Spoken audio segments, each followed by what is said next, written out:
আমি আমার বান্দার সারা যে রগের উপরে তার মাথা, এর থেকেও আমি আমার বান্দার বেশি নিকটে। সুবহানাল্লাহ পড়ে। আমি তোমার কাছে, আমার কাছে মাপ চাও, যত বড় গুনাহ হোক। ওয়াকালা রাব্বুকুম উদউনি আস্তাজিব লাকুম। তোমার প্রভু তোমাকে ডেকে বলেছে, আমাকে ডাকো, আমি মাফ করে দেবো। সুবহানাল্লাহি ওয়া বিহামদিহি। কত বড় কথা, আমাকে ডাকো, নিরাশ হয়েও না, হতাশ হয়েও না। আল্লাহর গজব বেশি না রহমত বেশি? আল্লাহর রহমত বেশি।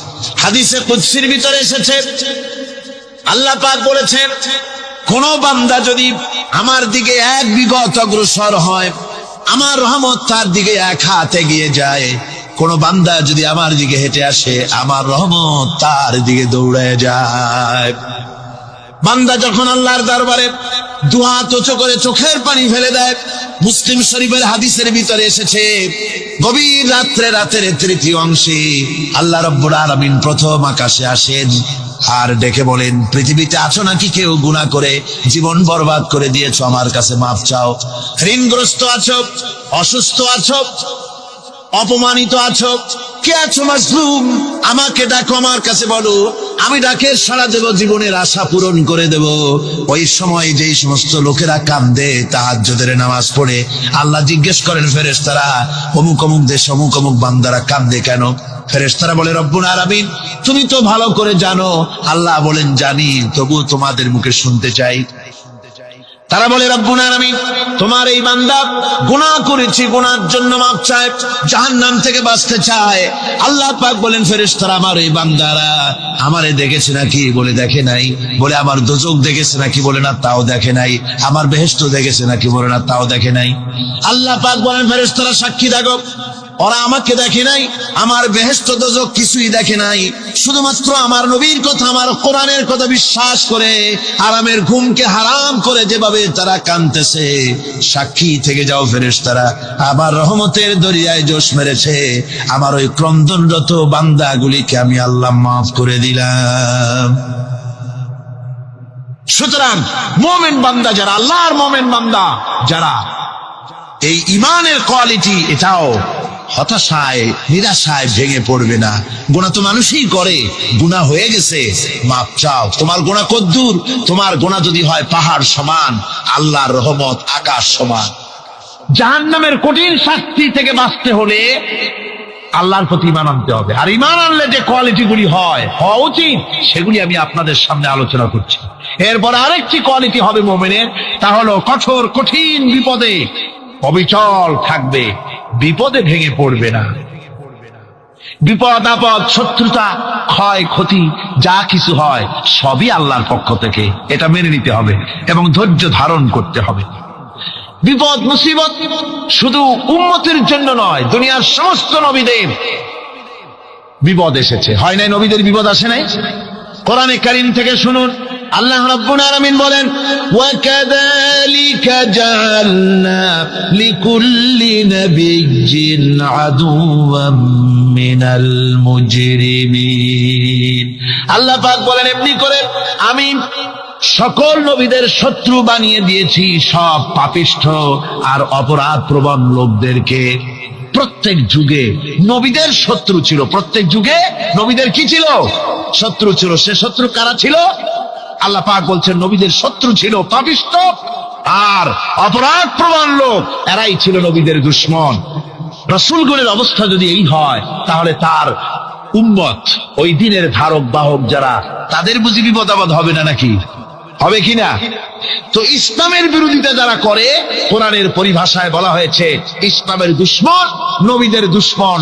দুনিয়ার সব পাপিষ্ঠ আর অপরাধ প্রবণ লোকেরাই ইসলামের দুশমন হয়, নবীদের দুশমন হয়। আজও দেখেন, আজও তাকিয়ে দেখেন, ইসলামী আন্দোলনের বিরোধিতা যারা করে, তারা পাপিষ্ঠ চরিত্রের কিনা তাকায় দেখেন, খুঁজে দেখেন, সর্বত্র খুঁজে দেখুন, খুঁজে দেখুন। যারা ইসলামী আন্দোলনের বিরোধিতা করে, যারা ইসলামকে মিটিয়ে দেওয়ার চেষ্টা করতেছে, যারা ইসলামকে মৌলবাদ বলে, ইসলামকে সাম্প্রদায়িক বলে, কোরআনে কারীমের কথা কত স্পষ্ট যে নবীদের দুশমন হয়, ইসলামের দুশমন হয় মুজরিম লোকেরা, অপরাধ প্রবণ আর পাপিষ্ঠ লোকেরা। আজও আমরা দেখতে পাই এই শ্রেণীর লোকেরা পাপিষ্ঠ এবং সবচেয়ে সমাজের নিকৃষ্ট ধরনের চরিত্রহীন লোক। নামাজ নাই, আপনি খুঁজে দেখেন ইসলামী আন্দোলনের বিরোধিতা যারা করছে, যারা নেতৃত্ব দিচ্ছে, নামাজ নাই, রোজা নাই, চরিত্র নাই, হজ নাই, যাকাত নাই, মদ, জুয়া, জেনা, ব্যভিচার ইত্যাদিতে লিপ্ত। চেহারা দেখলে ছেলেপেলেরা 2 গ্লাস পানি খায় ভরস ওঠে। কথা ঠিক কিনা কয়? এই হলো অবস্থা। মারে কেন? মুমিনদেরকে, পয়গম্বরদেরকে, সাহাবীদেরকে এবং ঈমানদারদেরকে মারে কেন? তার কারণ হচ্ছে আল্লাহ রাব্বুল আলামিন বলেছেন, ওয়া মা নাকামু মিনহুম ইল্লা আইয়ুমিনু বিল্লাহিল আজিজিল হামিদ। কাফিররা ঈমানদার লোকদেরকে অন্য কোন অপরাধী নির্যাতন চালায় না, নির্যাতন চালায় শুধু এই কারণে যেহেতু মুমিন লোকেরা পরাক্রমশালী, আল্লাহ রাব্বুল আলামিনের দ্বীনকে কায়েম করতে চায়, তার উপরে ঈমান এনেছে, এই কারণেই তারা মারে। ঠিক কিনা কন? যুগে যুগে নবীদের উপরে, সাহাবীদের উপরে যে অত্যাচার হয়েছে, সে অত্যাচার এই কারণেই হয়েছে, অন্য কোনো কারণে নয়। এই কঠিন বিপদে অবিচলতা এবং ধৈর্যের দৃষ্টান্ত নবীগণ পেশ করেছেন পৃথিবীর বুকে। আমরা দেখেছি ইব্রাহিম আলাইহিস সালামকে আগুনে ফালানো হয়েছে, আছে না কোরআন শরীফে? আমি কিন্তু গল্প করতেছি না, সব কোরআনের কথা। কিসের কথা? ইব্রাহিম আলাইহিস সালামকে আগুনে ফালানো হচ্ছে। অপরাধ কি? অপরাধ হচ্ছে হযরত ইব্রাহিম আলাইহিস সালাম দাওয়াত দিয়েছেন, লা ইলাহা ইল্লাল্লাহ। জোরে পড়েন, লা ইলাহা ইল্লাল্লাহ, লা ইলাহা লা ইলাহা ইল্লাল্লাহ মুহাম্মাদুর রাসূলুল্লাহ। হযরত ইব্রাহিম আলাইহিস সালাম দ্বীনের দাওয়াত দিয়েছেন, এক আল্লাহর দাওয়াত দিয়েছেন, ঈমানের দাওয়াত দিয়েছেন। আর কোন অপরাধ ছিল না। নমরুদ সহ্য করতে পারলো না। কোরআনে কারীমের মধ্যে সব কথাগুলি আল্লাহ পাক এই জন্য বিধৃত করেছেন, এই জন্য কোরআনে কারীমের মধ্যে সব কথা উঠায় দিয়েছেন, যাতে করে মুমিনেরা বিপদ আসলে পরে যেন ঘাবড়ে না যায়। ইব্রাহিম আলাইহিস সালামকে আগুনে ফালানো হচ্ছে। ফেরেশতা বলছে, ইব্রাহিম তোমারে আগুনে ফালায় দাও, হতেছে আমার কাছে সাহায্য চাও, আমার কাছে ক্ষমতা আছে, আগুনগুলো উঠাইয়া নমরুদের বংশ জ্বালায় দেব। হযরত ইব্রাহিম ফেরেশতার কাছে সাহায্য চাইছিলেন নাকি? তিনি বললেন, ফেরেশতা তোমার কাছে সাহায্য কেন চাইব? আমি তো এমন কোন অন্ধ আল্লাহর ইবাদত করি না যেই অন্ধ স্রষ্টা তার গোলামের দুঃখ দুর্দশা না দেখেন। আমি তোমার কাছে সাহায্য চাইব না। হযরত ইব্রাহিম আলাইহিস সালাম পাস করলেন। কি বলেন, পাস করছেন না? ঈমানের পরীক্ষায় পাস। আগুনের মধ্যে হযরত ইব্রাহিমকে যখন ফেলানো হচ্ছে, রব্বুল আলামিন আগুনের প্রতি নোটিশ করে দিলেন, ইয়া নারু কুনি বারদাও ওয়া সালামান আলা ইব্রাহিম। আগুন আমার ইব্রাহিমের জন্য শান্তিদায়ক, ঠান্ডা হয়ে যা। এখন কি আর আগুনের বাপের ক্ষমতা আছে ইব্রাহিমকে পোড়ানো? আর ক্ষমতা নাই। আমার বন্ধুগণ, ইব্রাহিম আগুনের ভিতরে আরামে বসা আছেন, আর ওদিকে নমরুদ বসে বসে দেখতেছে দূর থেকে। ইব্রাহিম তো জ্বলে না, গায়ের মধ্যে আগুন জ্বলে গেল। ডাক দিয়া কয়, আগুন তোর হলো কি? কেন জ্বালাইতে পারিস না আমার দুশমন রে? হলোটা কি তোর? তোর কি জ্বালানো শক্তি বন্ধ হয়ে গেল নাকি? আগুনের ভিতর থেকে জবাব এলো, নমরুদ রে, আমার ভিতরে জ্বালানো শক্তি আছে কি নাই যদি প্রমাণ করতে চাও, টেস্ট করতে চাও, তুই নিজে আয়, তোরে শুদ্ধ তামাম দুনিয়া জ্বালাই দিতে পারি, ইব্রাহিমের এক গাছা পশমও জ্বালাই দিতে পারি না।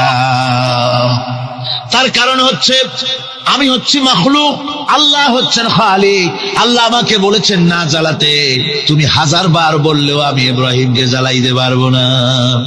কোরআনে কারীমে ঘটনা বলে মুমিনদেরকে সাহস দেওয়া হচ্ছে, মুমিনেরা দ্বীনের কাজ করতে গিয়ে বিপদ আবাজ আসবে, ঈমানের দাবি হলো বিপদ আসবে, আর বিপদ আসলে ঘাবড়ায় যেও না, মুসিবতে পড়ে চিন্তায় পেরেশানে হয়রান হয়ে যেও না।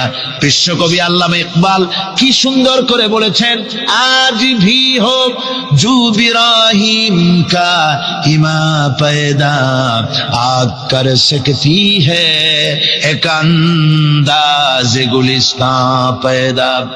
ইব্রাহিমের ঈমান যদি আজিও কোথাও হয় বিদ্যমান, করতে পারেন অগ্নিকুণ্ডে খুবসুরত এক গুলিস্তান।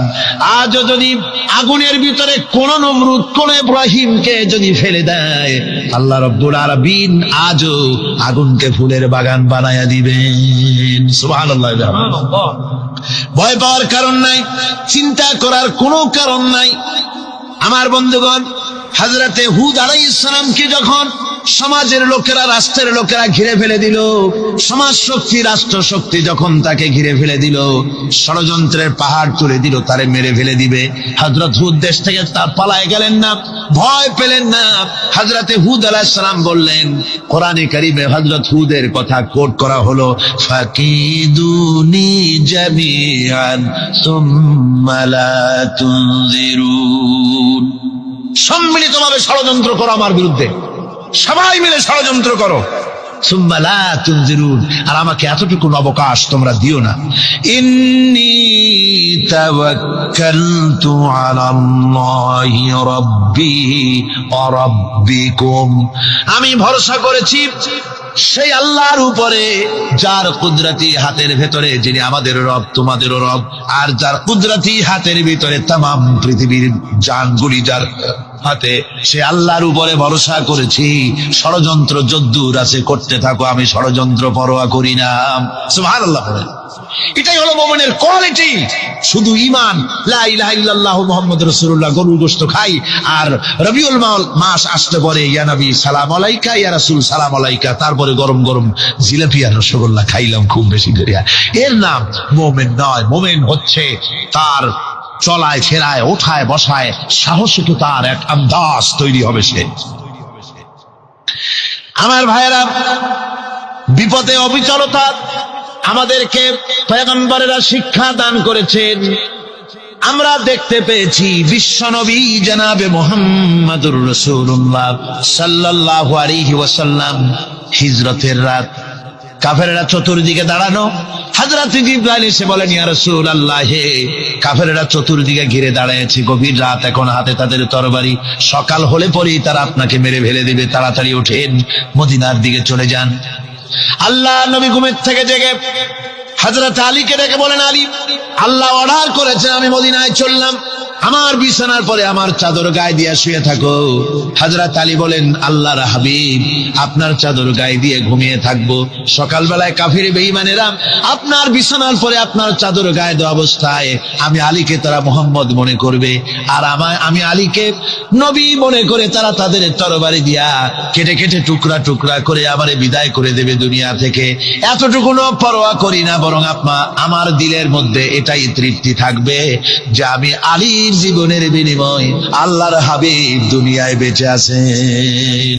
যারা নিশ্চয়ই আমার এই সৃষ্টি রহস্য সম্পর্কে, দিন এবং রাতের পরিবর্তনের ব্যাপারে যারা চিন্তা করে, গবেষণা করে, তাদের জন্য আমি অনেক কিছু চিন্তার বিষয়ের মধ্যে রেখে দিয়েছি।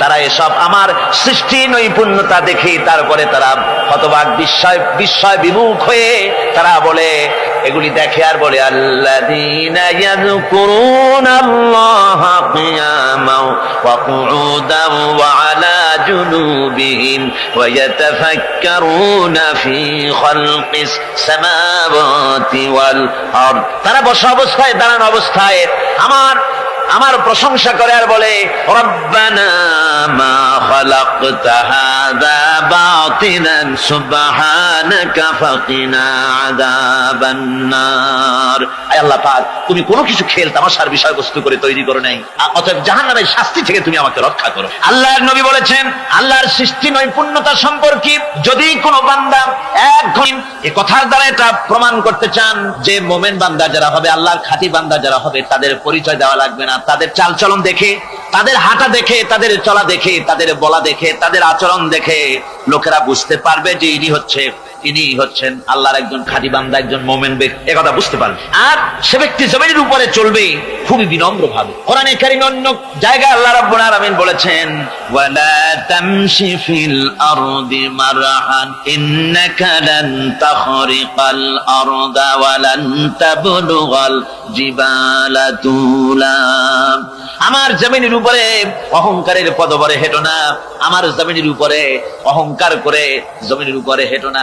তুমি জমিনের উপরে অহংকার করে হেঁটে পদাঘাত দিয়ে আমার এই জমিনকে ফাটায় দিতে পারবে না, আর তুমি লাভ দিয়ে আমার আকাশে আমার পাহাড়ের উচ্চতাও তুমি ছাড়িয়ে যেতে পারবে না। অহংকার করে কেউ কি পায়ের আঘাত দিয়ে জমিনটাকে ফাটায় দিতে পারে? কি বলেন, পারবে? আর অহংকার করে লাভ দিয়ে পাহাড়ের উচ্চতাও কি কেউ ছাড়িয়ে দিতে পারবে? পারবে না। সুতরাং অহংকার, মোমেন ব্যক্তি যারা, তারা অহংকার করতে পারে না। অহংকার মোমেনের স্বভাব নয়। অহংকার করতে পারে কেবলমাত্র আল্লাহ রাব্বুল আলামিন। অহংকার হচ্ছে আল্লাহ পাকের ইজাত। অহংকার কে করতে পারেন? আল্লাহ পাক করতে পারেন। মানুষের অহংকার শোভা পায় না। মানুষ, তোমার আবার অহংকার কিসের? এক ফোঁটা নাপাক পানি দিয়ে যার জন্মের উৎস, এমন নাপাক পানি যা শরীর থেকে নির্গত হলে পরে গোসল করা ফরজ হয়ে যায়, এমন এক ফোঁটা নাপাক পানি যার জন্মের উৎস, তার অহংকার কি? অহংকার করবেন আল্লাহ রাব্বুল আলামিন। হাদিসে কুদসির ভিতরে এসেছে, আল্লাহ পাক বলেছেন, যে ব্যক্তি অহংকার করে সেজন্য আমার চাদর নিয়ে টানাটানি করে। জোরে কোন নাউযুবিল্লাহি মিন যালিক। সুতরাং মুমিন বান্দা যিনি হবেন, আল্লাহর খাঁটি বান্দা, রহমানের খাঁটি বান্দা, সে ব্যক্তি কখনো জমিনের উপর অহংকারের সাথে চলাফেরা করবে না, বরং তার চাল চলন হবে অত্যন্ত বিনম্র।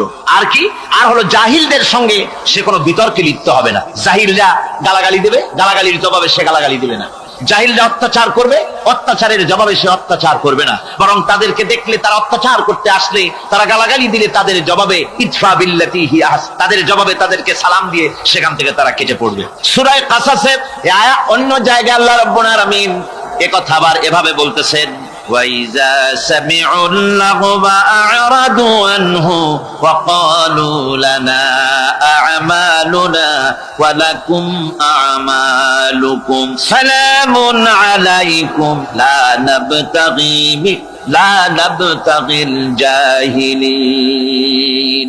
আল্লাহ পাক বলছেন যে যখন মুমিনেরা পরস্পরে মুমিনদের সাথে জাহিলদের যখন দেখা সাক্ষাৎ হয়ে যায়, যখন ঝগড়ায় লিপ্ত হতে চায়, তখন মুমিনেরা যারা মুমিন বান্দা, আল্লাহর খাঁটি বান্দা, তারা বলবে যে তোমাদের আমলের প্রতিফল তোমরা পাবা, আমাদের কৃতকর্মের ফল আমরা পাবো। সুতরাং তোমাদের প্রতি সালাম, তোমাদের সাথে আমাদের কোনো সম্পর্ক নাই। ঝগড়াঝাটি না করে তারা ফিরে আসবে। আল্লাহ পাক এরপরে বলেন, ওয়াল্লাযীনা ইয়াবীতুনা লিরাব্বিহিম সুজদান ওয়া কিয়ামা। রহমানের খাঁটি বান্দা তারাই আরেকটি বৈশিষ্ট্য, তাদের এই 2 নম্বরের বৈশিষ্ট্য বা বলা হচ্ছে রহমানের আল্লাহর খাঁটি বান্দার 2 নম্বরের বৈশিষ্ট্য যেটা, সেটা হচ্ছে এই যে তারা রাত কাটায় তার রবের হুজুরে আল্লাহর দরবারে সেজদা দিয়ে দাঁড়িয়ে থেকে কান্দাকাটি করে তারা রাত গুজরান করে। জোরে বলেন সুবহানাল্লাহ। আর এর বিপরীত যারা, তারা রাত কাটায় রাতের বেলা মদ, জুয়া, সিনেমা, গান বাজনা, অশ্লীলতা, নাটক, হাবিজাবি গল্প গুজব করে তারা তাদের রাত কাটায়। আর যারা মুমিন বান্দা, আল্লাহর বান্দা, যারা খাঁটি বান্দা, তারা এই রাত তারা আল্লাহর ইবাদতের ভিতর থেকে কান্দাকাটির মধ্য দিয়ে দাঁড়িয়ে দাঁড়িয়ে অথবা সেজদার ভিতরে তারা তাদের রাত কাটিয়ে দেয়। কোরআনে কারীমে আল্লাহ রাব্বুল আলামিন এই কথা এভাবে বলেছেন, তাতাজাফা জুনুবুহুম আনিল মাদাজি ইয়াদউনা রাব্বাহুম খাওফান ওয়া তামআন। আমার মুমিন বান্দারা তাদের পার্শ্বদেশ এবং পৃষ্ঠদেশ বিছানার উপরে বেশি রাত থাকে না। তারা তাদের রবের প্রতি, রবের ভয়, আল্লাহর ভয়, আশা এবং আশা পোষণ করে, আর তারা আল্লাহকে ভয় করে তারা বিছান থেকে নিজের পিঠকে আলাদা করে নিয়ে তারা রাতের বেলায় আমার কাছে কান্দে, আমার কাছে দোয়া করে, তারা কান্দে, ইবাদত করে। সূরা যারিয়াতের ভিতরে রব্বুল আলামিন বলতেছেন, কানু কালিলাম মিনাল লাইলি মা ইয়াহজাউনা ওয়া বিল আসহারি হুম ইস্তাগফিরুন। আমার এই মুমিন বান্দাগুলি, আমার খাঁটি বান্দা যারা, তারা সারা রাত ঘুমায় না। রাতের একটা অংশ মাত্র তারা ঘুমায়, সারা রাত ঘুমায় না, একটা অংশ তারা ঘুমায়, আর বাকি অংশটুকু শেষ রাত্রে তারা ওঠে আর আমার দরবারে তারা কান্দে, মাত্রায় আর কান্দতে থাকে, চোখের পানি ফেলতে থাকে। আল্লাহ রাব্বুল আলামিন শেষ রাত্রে প্রথম আকাশে আসেন, হাদিস শরীফে এসেছে প্রথম আকাশে আল্লাহ রাব্বুল আলামিন এসে দুনিয়ার মানুষকে ডাকেন, কে আছো গুনাহ করে জীবন বোঝাই করে ফেলেছো, নাফরমানি করেছো, গুনাহ করেছো, অথবা বিপদে পড়েছো, ঋণগ্রস্ত হয়ে পড়েছো, অসুবিধায় পড়েছো, মামলা মোকদ্দমায় পড়েছো, আমার কাছে মাপ চাও, আমার কাছে সাহায্য চাও। এই সময় যে সমস্ত বান্দারা আরামের ঘুমকে হারাম করে আল্লাহর দরবারে কাঁদতে থাকে, তাহাজ্জুদের নামাজ আদায় করে যখন হাত তুলে কাঁদে, আল্লাহ পাক তখন এই দৃশ্য দেখে ফেরেশতাদের বলেন, ও আমার ফেরেশতারা, আমার ওই বান্দাগুলি কাঁদে কেন? সমস্ত মানুষ যখন ঘুমানো, এই বান্দাগুলি কাঁদে কেন বলো? ফেরেশতারা বলে, আল্লাহ তুমি তো ভালো করে জানো।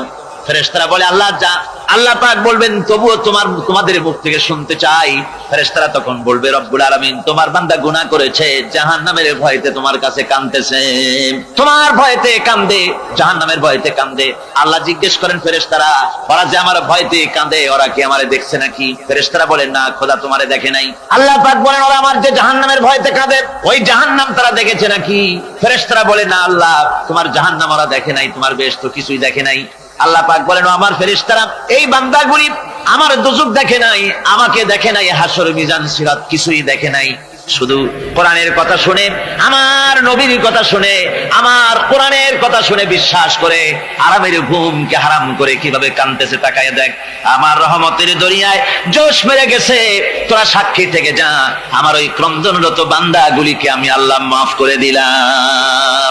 আমার ভাইরা, আল্লাহ পাক বলেন, আম্মান হুয়া কানিতুন আনা আল-লাইলি সাজিদাও ওয়া কাইমা। আল্লাহ রাব্বুল আলামিন বলেন, সিজদার ভিতরে আর দাঁড়ানোর ভিতরে আমার এই বান্দাগুলি আখিরাতে আমার সঙ্গে দেখা করা লাগবে এই ভয়তে, জাহান্নামের ভয়তে তারা কাঁদে, এভাবে কাঁদতে থাকে। আর আল্লাহ পাক ওই সময় তাদের গুনাহ মাফ করতে থাকেন। কোরআনে কারীমের ভিতরে আল্লাহ পাক বলেন, সারা রাত ঘুমাতে আল্লাহ নিষেধ করেছেন, সারা রাত যেন ঘুমায়ো না, পাইকারি দরে ঘুমায়ো না, একটু জাগো। ওয়াজকুর ইসমা রাব্বিকা বুকরাতাও ওয়া আসীলা। সকাল এবং সন্ধ্যায় তোমার প্রভুর, তোমার রবের জিকির করো, স্মরণ করো। وَمِنَ اللَّيْلِ فَاسْجُدْ لَهُ وَسَبِّحْهُ لَيْلًا طَوِيلًا। তোমার রাতের বেলায় রাতের একটা অংশ সিজদায় অবনত হও, আর রাতের দীর্ঘ সময় ঘুমায় থেকো না, হয় একটা লম্বা সময় ঘুমাও, কিন্তু একটা অংশ রাখো যে সময় তুমি আমার দরবারে সিজদায় পড়ে যাবে, কাঁদবে।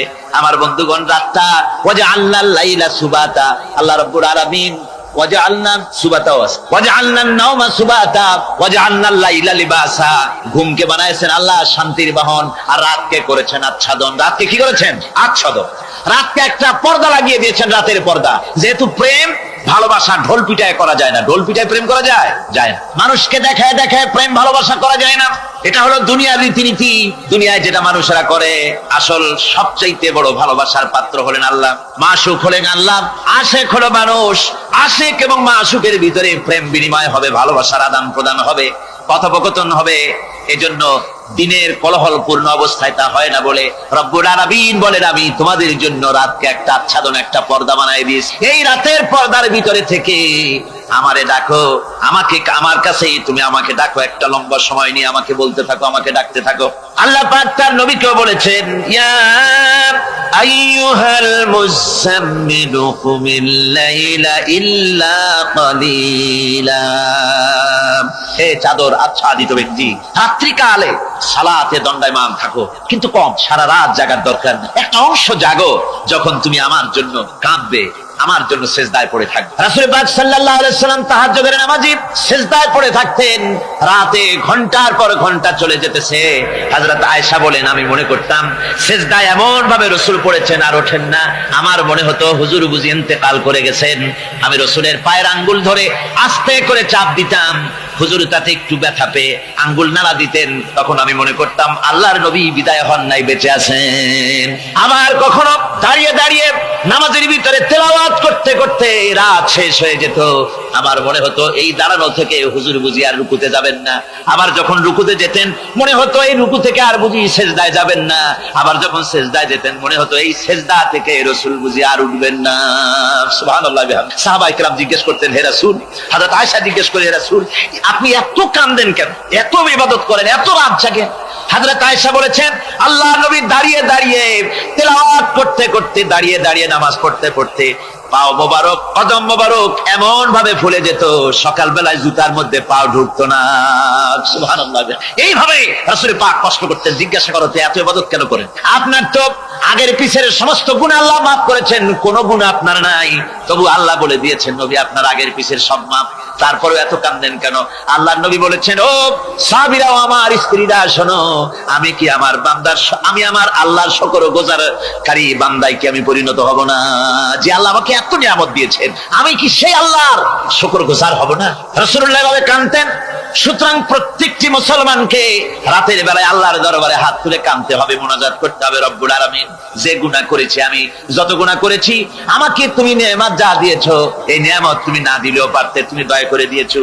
এভাবে যদি মানুষ কান্দে, আল্লাহ এই অপরাধ করেছি, অপরাধের কথা যদি স্মরণ করে আর কাঁদতে থাকে, আল্লাহ রব্বুল আলামিনের রহমত তার উপরে তখন পড়তে থাকে। আর এই তাহাজ্জুদ, গভীর রাতের কান্দাকাটি, এই জন্য আল্লাহ পাক বলেন, এর আসল ব্যাপারটা হলো ইন্না নাশিআতাল লাইলি হিয়া আশাদ্দু ওয়াতআন ওয়া আকওয়ামু কিলা।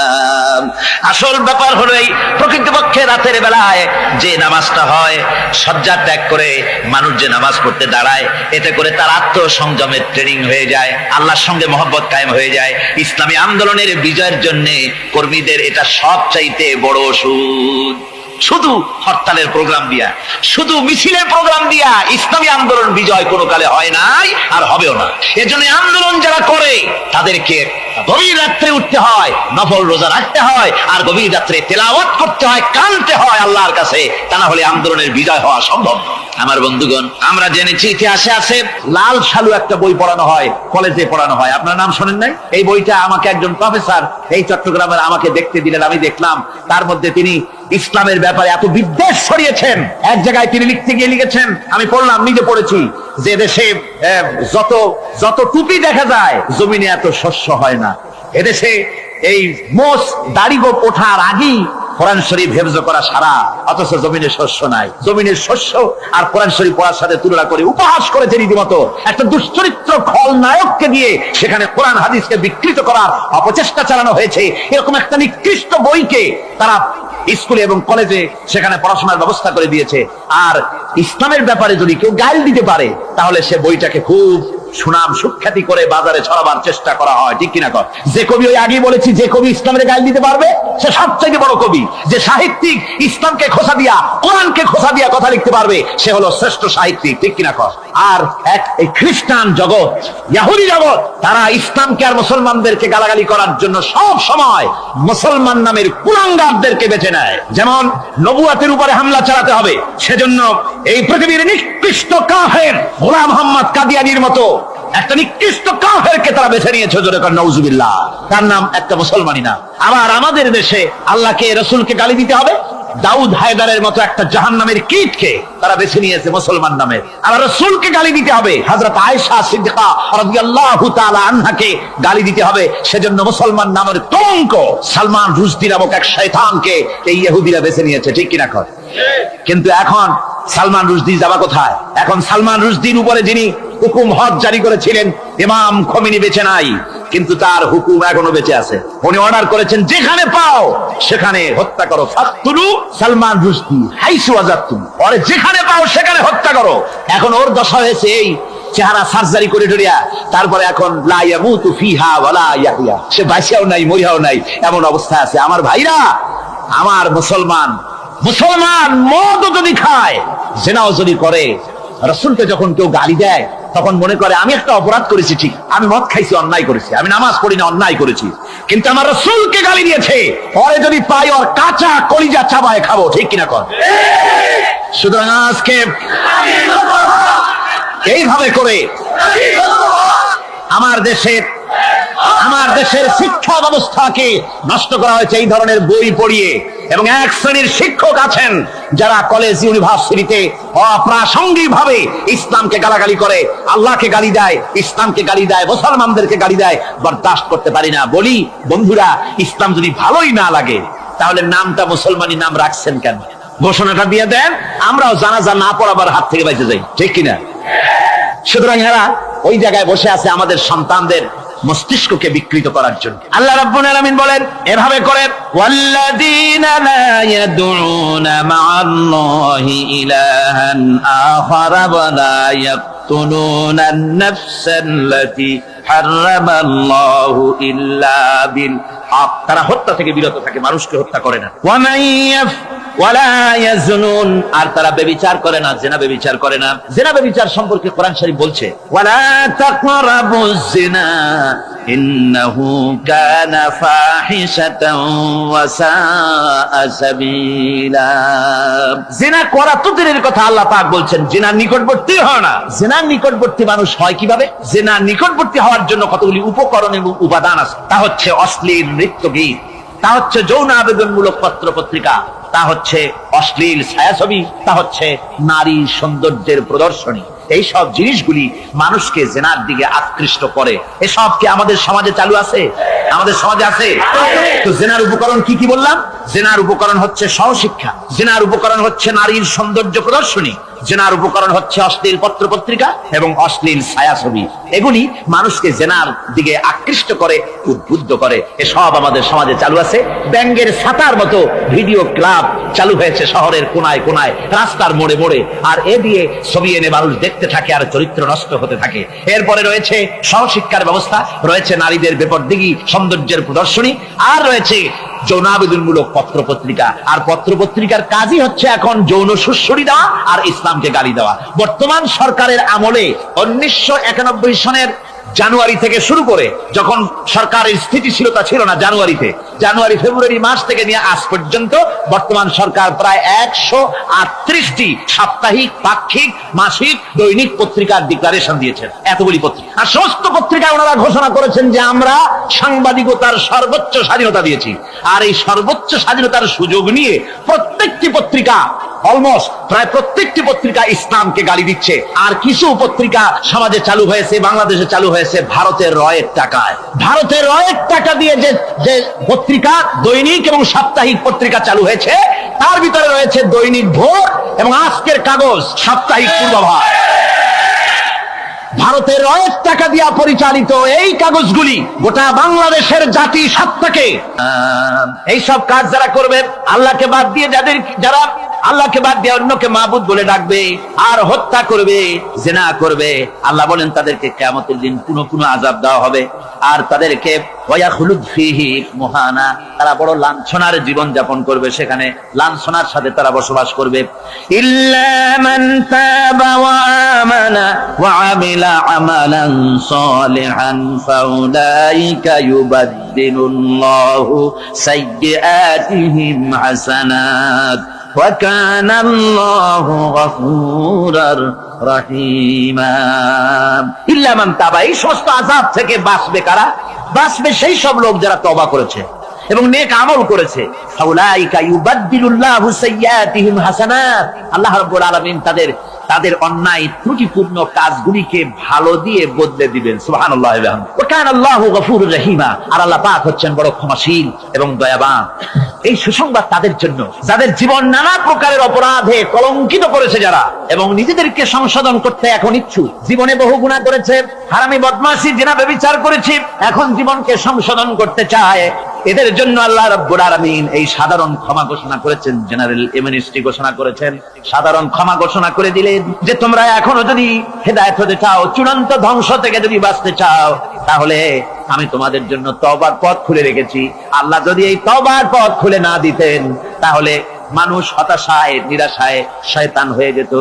তার মানে আরো পাপ, যখন আর কোনো গুনাহ যখন মাফই হবে না, তখন আর কি করা যায়? আরো বেশি পাপের মধ্যে লিপ্ত হয়ে যায়। আমার ভাইরা, আল্লাহ রাব্বুল আলামিন মানুষের জন্য তওবা করার জন্য, গুনাহ মাফের জন্য দরজা খুলে রেখেছে। ইবনে জারীর তাবারীর একটি বর্ণনা এসেছে, হযরত আবু হুরায়রা রাদিয়াল্লাহু তাআলা আনহু তিনি বলছেন যে আমি ইশার নামাজ পড়ে মসজিদে নববী থেকে ইশার নামাজ পড়ে ঘরে আসতেছিলাম। ঘরে আসার সময় দেখি আমার দরজার কাছে একজন মহিলা দাঁড়ানো। সে আমাকে সালাম বলল, আমি তাকে তার সালামের জবাব দিয়ে ঘরের মধ্যে প্রবেশ করলাম। কিছুক্ষণ পরে মহিলা দরজায় নক করলেন। আমি দরজা খুলে জিজ্ঞেস করলাম কি চাও? তিনি বললেন যে আমি শয়তানের ওয়াসওয়াসায় পড়ে জিনা করেছি এবং এই জিনা করার পর আমি গর্ভবতী হয়েছি, এরপরে একটা সন্তান হয়েছে, আমি সেই সন্তানকেও মেরে ফেলে দিয়েছি। এখন আমার বাঁচার পথ, আমার এখন এই গুনাহ মাফ হওয়ার পথ। হযরত আবু হুরায়রা রাদিয়াল্লাহু তাআলা আনহু বলছেন যে অসম্ভব, তোমার এই গুনাহ মাফ হবে। মহিলা তখন যাওয়ার সময় কাঁদতে কাঁদতে কপালে আঘাত করতে করতে যাচ্ছিল যে আরে শরীরের এই যুগ, এই যৌবন, এই সৌন্দর্য কি তৈরি হয়েছিল জাহান্নামের আগুনে জ্বলার জন্য? এইভাবে করে চিৎকার দিতে দিতে মহিলা যাচ্ছে। হযরত আবু হুরায়রা বলেন, আমি সকালবেলায় আল্লাহ রাসূলের সঙ্গে ফজরের নামাজ আদায় করে আল্লাহর নবীকে ঘটনা শোনালাম, বললাম হে রাসূল আমি তো মহিলাকে এইরকম জবাব দিয়ে। হযরত আবু হুরায়রা দৌড়ে গেলেন, বললেন আমি ছুটতে লাগলাম, এমন ভুল আমি কথা বলেছি। মহিলা তো হতাশ হয়ে গিয়েছে, তিনি খুঁজতে খুঁজতে মহিলাকে পেয়ে গেলেন, যে বললেন ও মহিলা, আল্লাহর হাবিব তোমার সম্পর্কে এই কথা বলেছেন, তুমি যদি তওবা করো আল্লাহ রাব্বুল আলামিন তোমাকে মাফ করে দিবেন, আর তোমার দোষ ত্রুটিগুলির বিনিময় আল্লাহ তোমাকে নেক দিয়ে বদলায় দিবেন, তোমাকে আল্লাহ মাফ করবেন। মহিলা শোনা মাত্র আল্লাহু আকবার বলে চিৎকার মেরে সেজদায় পড়ে গেলেন। তিনি প্রাণ ভরে কাঁদলেন আর বললেন, আল্লাহ তোমার দরবারে শুকরিয়া আদায় করি যে আমার মতো গুনাহগারের জন্য তুমি যে তওবার দরজা খোলা রেখেছো। তিনি তার নিজের দাসীকে এবং তার বাচ্চাকে, কৃত দাসীকে আল্লাহর শকরার্থে মুক্ত করে দিলেন। আমার ভাইয়েরা, এভাবে করে যারা নাকি আল্লাহর দরবারে যারা এভাবে মাপ চায় আল্লাহ পাক তাদেরকে মাফ করে দিবেন। তওবা করার জন্য রব্বুল আলামিন পথ খুলে রেখে দিয়েছেন। আবার অন্য হাদিসে এসেছে হযরতে রাসূল পাক সাল্লাল্লাহু আলাইহি ওয়াসাল্লামের কাছে এক বৃদ্ধ এসে বলেছিলেন, হে আল্লাহর নবী, আমি যত গুনাহ করেছি সমস্ত গুনাহ যদি দুনিয়ার মানুষকে ভাগ করে দেওয়া হয় তাহলে একযোগে সব মানুষকে তার ডুবাইয়া ছাড়বে, এত গুনাহ আমি করেছি। এমন কোন গুনাহ নাই যে আমি করি নাই। হে আল্লাহ রাসূল, আমার এই গুনাহ মাফ হবে না? আল্লাহর নবী বলেন, তুমি কি মুসলমান হয়েছো? লোকটি বলল, হুজুর আমি মুসলমান হয়ে গেছি। আশহাদু আল্লা ইলাহা ইল্লাল্লাহু ওয়াহদাহু লা শারীকা লাহু ওয়া আশহাদু আন্না মুহাম্মাদান আবদুহু ওয়া রাসূলুহু। পড়েন সবাই, আশহাদু আল্লা।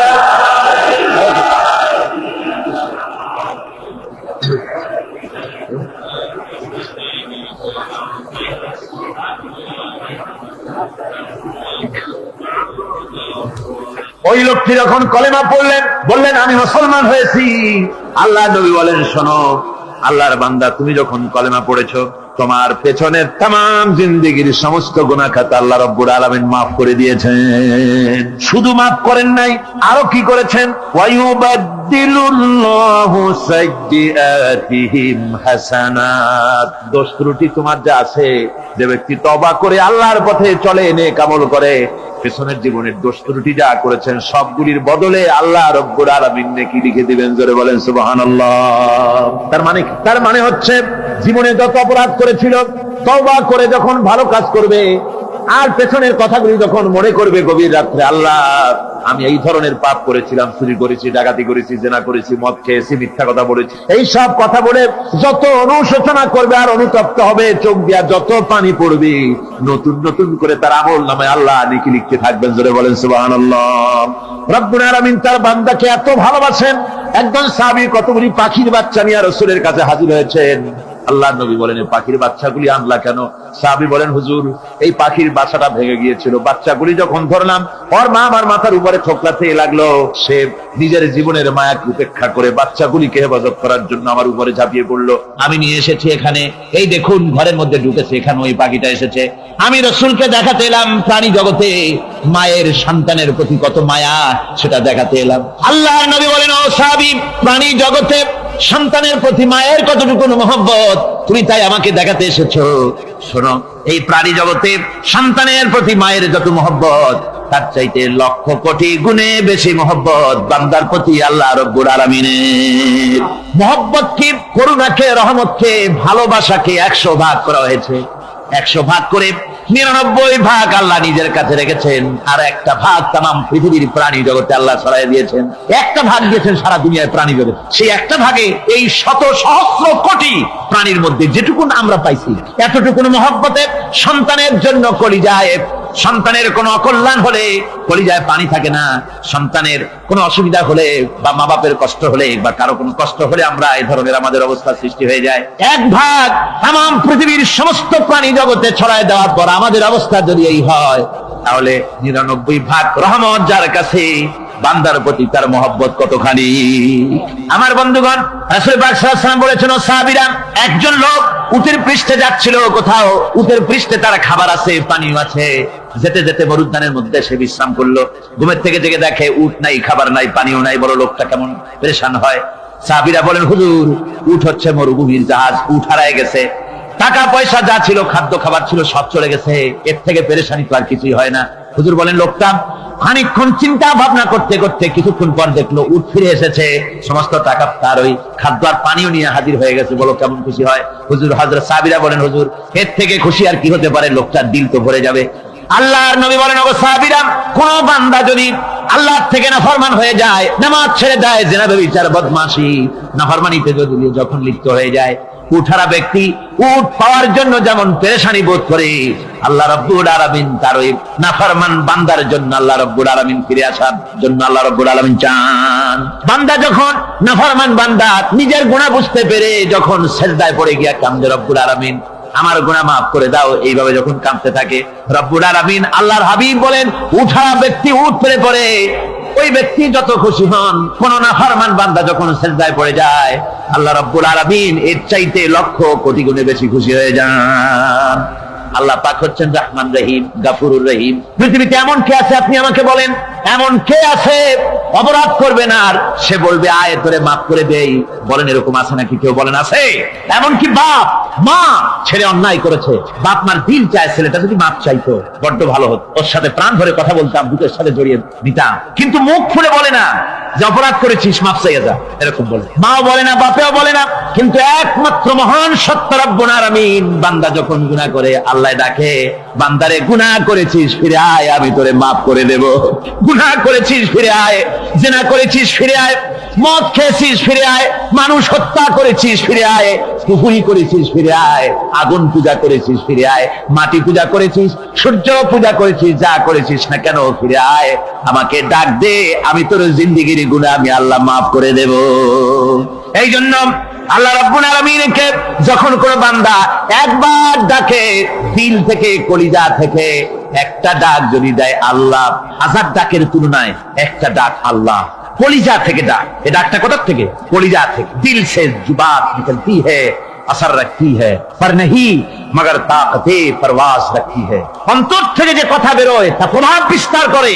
কলিজা থেকে যদি কেউ ডাক দেয় আল্লাহ, কলিজার একটা ডাক আলাদা না? বলেন আলাদা কিনা? কলিজা থেকে ডাক, বলেন না সবাই আল্লাহ। কলিজা থেকে একটা ডাক যদি কেউ ভাবে আল্লাহকে ডাক দেয়, আল্লাহ, আল্লাহ রাব্বুল আলামিন, বান্দা যখন একবার ডাক দেয়, আল্লাহ তখন 70 বার লাব্বাইক বলেন, 70 বার সাড়া দিয়া বলে, বান্দা কি চাও, আমি তোর কাছে হাজির। কি চাস বল, আমাকে আমি মাফ করে দেব। সুতরাং আল্লাহ রাব্বুল আলামিন বলছেন, আমার কাছে ক্ষমা চাও, মাফ চাও, আমার কাছে মাফ চাও, যত মাফ চাইবে আমি মাফ করে দেব। পৃথিবীতে এমন কেউ নাই যার কাছে বেশি চাইলে তিনি খুশি হবেন। আল্লাহ রাব্বুল আলামিন এমন এক সত্তা, যার কাছে যত বেশি চাওয়া যাবে তিনি তত বেশি খুশি হবেন। হর হমেশা দেনে কো वो तैयार है, जो न मांगे उससे वो बेजार है। যত বেশি চাওয়া যায় আল্লাহর কাছে, আল্লাহ তত খুশি হন। আর যে ব্যক্তি চায় না আল্লাহর কাছে, আল্লাহ তার উপরে বেজার হয়ে যান। ওয়ামান তাবা ওয়া আমিলা সালিহান فإنه يتوب إلى الله متابا। আর যারা তওবা করে, নেক আমল করে, তার আল্লাহর দিকে ফিরে আসে, যেমনটি তার আশা উচিত তেমন ভাবে সে আল্লাহর কাছে ফিরে আসে। তার মানে হলো তওবা মাফ, তওবা কবুল করার জন্য, গুনাহ মাফ করার জন্য পৃথিবীতে কেউ নাই। আছে কেউ? গুনাহ কি কেউ মাফ করতে পারে? দুনিয়ায় কেউ পারে? আকাশে কেউ পারে? আল্লাহ ছাড়া কেউ গুনাহ মাফ করতে পারে? যদি মানুষ তওবা করে, রব্বুল আলামিন বলেন, সে এমন ভাবে তওবা করে আল্লাহর কাছে ফিরে এসেছে যেখানেই তার আসা উচিত, এই জায়গা ছাড়া আর তার কোনো যাওয়ার জায়গা নাই। সুতরাং সে জায়গা মতো এসেছে, অনুতপ্ত এবং অনুশোচনা করেছে। আল্লাহ পাক এ ধরনের অনুতপ্তকারী, অনুশোচনাকারীকে রব্বুল আলামিন ক্ষমা করে দিয়ে থাকেন। ওয়াল্লাযীনা লা ইয়াশহাদুনা আয-যুর ওয়া ইযা মাররু বিল-লাগবি মাররু কিরামা। আর যারা মিথ্যার সাক্ষ্য হয় না, রহমানের বান্দা তারা যারা মিথ্যার সাক্ষ্য হয় না, এটা হচ্ছে ষষ্ঠ বৈশিষ্ট্য। আর তারা কোনো অনর্থক, কোনো নিরর্থক কোনো কাজ যদি দেখে, ঘটনা দেখে, সেখান থেকে তারা শরীফ মানুষের মতো একেবারে নিতান্ত ভদ্র মানুষের মতো সেখান থেকে কেটে পড়ে। গান বাজনা হচ্ছে, নাটক হচ্ছে, অশ্লীলতা হচ্ছে, গালাগালি হচ্ছে, অনর্থক কোনো কাজ হচ্ছে, নিরর্থক কোনো অনুষ্ঠান কিছু একটা হচ্ছে, ওখান থেকে একটা ভদ্রলোকের মতো, যেমন কোন দুর্গন্ধময় জায়গা থেকে মানুষ যখন যায় নাকে রুমাল দিয়ে আস্তে করে সেখান থেকে পাশ কেটে চলে যায়, ঠিক কিনা? ঠিক ওইভাবে করে আল্লাহ পাক বলছেন আমার মুমিন বান্দারা এই ধরনের কোন অনর্থক নিরর্থক যে কাজের মধ্যে কোনো পরকাল নাই, আল্লাহ নাই, দুনিয়ার মানুষের স্বার্থ নাই, দেশের স্বার্থ নাই, রাষ্ট্রের স্বার্থ নাই, জনগণের স্বার্থ নাই, এই ধরনের সমস্ত গাল গপ্প নাটক উপহাস, এই ধরনের মজা, এই ধরনের অনুষ্ঠান যখন দেখে আমার মুমিন বান্দারা সেখানে দাঁড়ায় না, ময়লার কাছ থেকে নাকি রুমাল দিয়ে মানুষ যেমন চলে যায়, এই লোকটি তখন অত্যন্ত ভদ্রের মতো আস্তে করে পাশ কেটে বেরিয়ে যায়। ওয়াল্লাযীনা ইযা যুক্কিরু বিআয়াতি রাব্বিহিম লাম ইয়াখিরু আলাইহা সাম্মান ওয়া উমিয়ানা। আর আমার বান্দাদের 7 নম্বরের রহমানের বান্দা, খাঁটি বান্দা যারা, তাদের 7 নম্বরের বৈশিষ্ট্য হচ্ছে যে ওই সমস্ত বান্দারা তাদের কাছে যখন আমার আয়াতকে শোনানো হয়, আমার কোরআন তেলাওয়াত করে আমার আয়াত করে যখন নসিহত শোনানো হয়, তখন তারা বোবার মতো বদিরের মতো বসে থাকে না। বুঝতে পেরেছে? রহমানের খাঁটি বান্দা যারা, তাদের কাছে কোরআনের কথা ওয়াজ করে যখন শোনানো হয়, আল্লাহর কালাম যখন শোনানো হয়, আয়াত পড়ে পড়ে যখন নসিহত শোনানো হয়, লাম ইয়াখিরু আলাইহা সুম্মান ওয়া উমিয়ানা, তখন ওই ব্যক্তি অন্ধ এবং বধিরের মতো চুপ করে বসে থাকে না, বরং আমল করা শুরু করে দেয়। জোরে বলেন সুবহানাল্লাহ। যখন সে জানলো যে এগুলি হলো আল্লাহর দুইটি কাজ, এগুলি আল্লাহর কাজ, আল্লাহ রাসূলের কাজ, তখন তা পালন করা শুরু করে দেয়। এই 5 দিন ধরে কোরআনের যে কথাগুলি হলো, এই কথাগুলি শোনার পর আপনারা কি বসে থাকবেন? বসে থাকবেন? তারা বসে থাকবে। এইগুলি শোনার পরে আল্লাহ তাদেরকে বলেছেন এরা হলো অন্ধ, এরা হলো বধির, এরা হলো বোবা। আমরা আল্লাহর এই যে কথা, আমরা কি অন্ধ আর বধির আর বোবা হবো নাকি? আমরা হবো না? আমরা অন্ধ নয়, বধির নয়, বোবা নই, বরং আল্লাহ যা বলেছেন, যা শুনলাম সামি'না ওয়া আতানা, এই 5 দিন ধরে যা শুনলাম আল্লাহর কথা, কার কথা শুনলাম? আর সমস্ত কথা আমরা আমল করবো। জোরে কোন আমিন। আল্লাহ যেন কবুল করেন। জোরে কোন আমিন। আমল করা কি? বসে না থাকা কি? বসে না থাকা হচ্ছে যা শুনলাম, আল্লাহর যা ফরজ, যা হুকুম, তা মানবো। আল্লাহ যা নিষেধ করেছে তার থেকে ফিরে থাকবো, এটাই হলো কাজ। এরপরে রব্বুল আলামিন বলেন والذين يقولون ربنا هب لنا من أزواجنا وذرياتنا قرة أعين واجعلنا للمتقين إماما।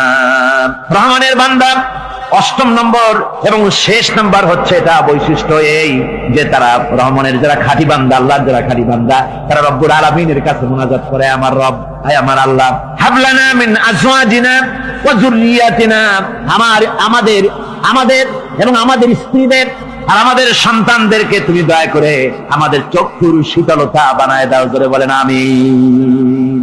ওয়াজআলনা লিল মুত্তাকিনা ইমামা, আর আমার এই সন্তানদেরকে তুমি মুত্তাকিদের ইমাম বানায় দাও। শুধু মুত্তাকি বানায় না, মুত্তাকিদের নেতা বানায় দাও। জোরে বলেন সুবহানাল্লাহ। এই কথা, এই সূরাটা, এইটা তখনকার কথা যখন এই মুমিনদের মক্কি সূরা, তো এটা যখন মক্কা শরীফে দেখা গেল যে মুসলমানেরা, যিনি ইসলাম কবুল করেছেন তার বাপ কাফের, যিনি ইসলাম কবুল করেছেন কারো বাপ কাফের, কারো মা কাফের, কারো সন্তান কাফের, কারো মেয়ে কাফের, কারো জামাই কাফের, সব প্রিয়জনেরা কুফরি হালতে আছে।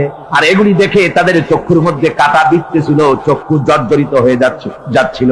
নিজের সন্তানের চেহারা যত ভালো হোক, সন্তান যতই শিক্ষা দীক্ষা থেকে যতই উন্নত আর ভালো হোক না কেন, সে যদি জাহান্নামের দিকে অগ্রসর হতে থাকে, কোন নেককার ইমানদার পিতার মনে তার সান্ত্বনার কারণ হতে পারে না। সে তখন আল্লাহর দরবারে, আল্লাহ পাক বলেন ওই মুমিন বান্দারা আমার কাছে দোয়া করে যে রব্বুল আলামিন আমার সন্তানদেরকে, আমার স্ত্রীদেরকে আমার চোখের শীতলতা বানাও, তাদের আমল আখলা কেমন বানাও, যাতে আমাদের চক্ষু ঠান্ডা হয়ে যায়। জোরে বলেন আমিন। জোরে বলেন আমিন। সন্তানদের জন্য আল্লাহর কাছে দোয়া করতে হবে। আপনারা দেখেন, চোখের সামনে দেখতে পাচ্ছেন সন্তান সিনেমায় যান, সন্তান নামাজ পড়ে না, সন্তান রোজা রাখে না, সন্তান মানুষের তৈরি করা মতাদর্শের পেছনে স্লোগান দিচ্ছে, দৌড়াচ্ছে, আর আপনি পিতা হয়ে তাকে ঠেকাচ্ছেন না। ওই ছেলে তো জাহান্নামে যাচ্ছে, আপনার দরদ হওয়া উচিত, ওই ছেলেকে ফিরানো দরকার, আর আল্লাহর কাছে দোয়া করা দরকার। আমার বন্ধুগণ, দোয়া আল্লাহ নিজেই শিখাই দিচ্ছেন, দোয়া করো। পড়েন আমার সাথে, রব্বানা হাব লানা মিন আজওয়াজিনা ওয়া যুররিয়াতিনা কুররাতা আয়ুন ওয়াজআলনা লিল মুত্তাকিনা ইমামা।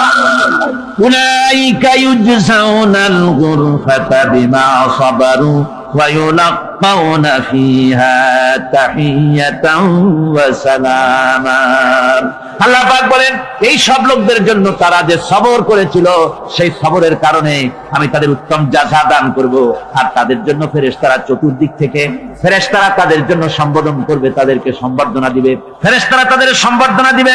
ওয়াল মালাইকাতু ইয়াদখুলুনা আলাইহিম মিন কুল্লি বাবিন সালামুন আলাইকুম বিমা সাবারতুম ফানি'মা উকবাদ-দার।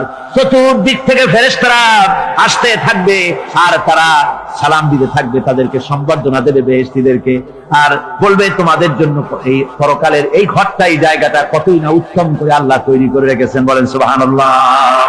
সালামুন আলাইকুম। আল্লাহ বলছেন উলাইকা ইউজসাউনাল গুরফাতা বিমা সাবারু, তোমরা যে সবর এখতিয়ার করেছিলে সেজন্য আজকে তোমাদের জন্য আমি এই বিরাট নিয়ামত তোমাদের জন্য রেখেছি।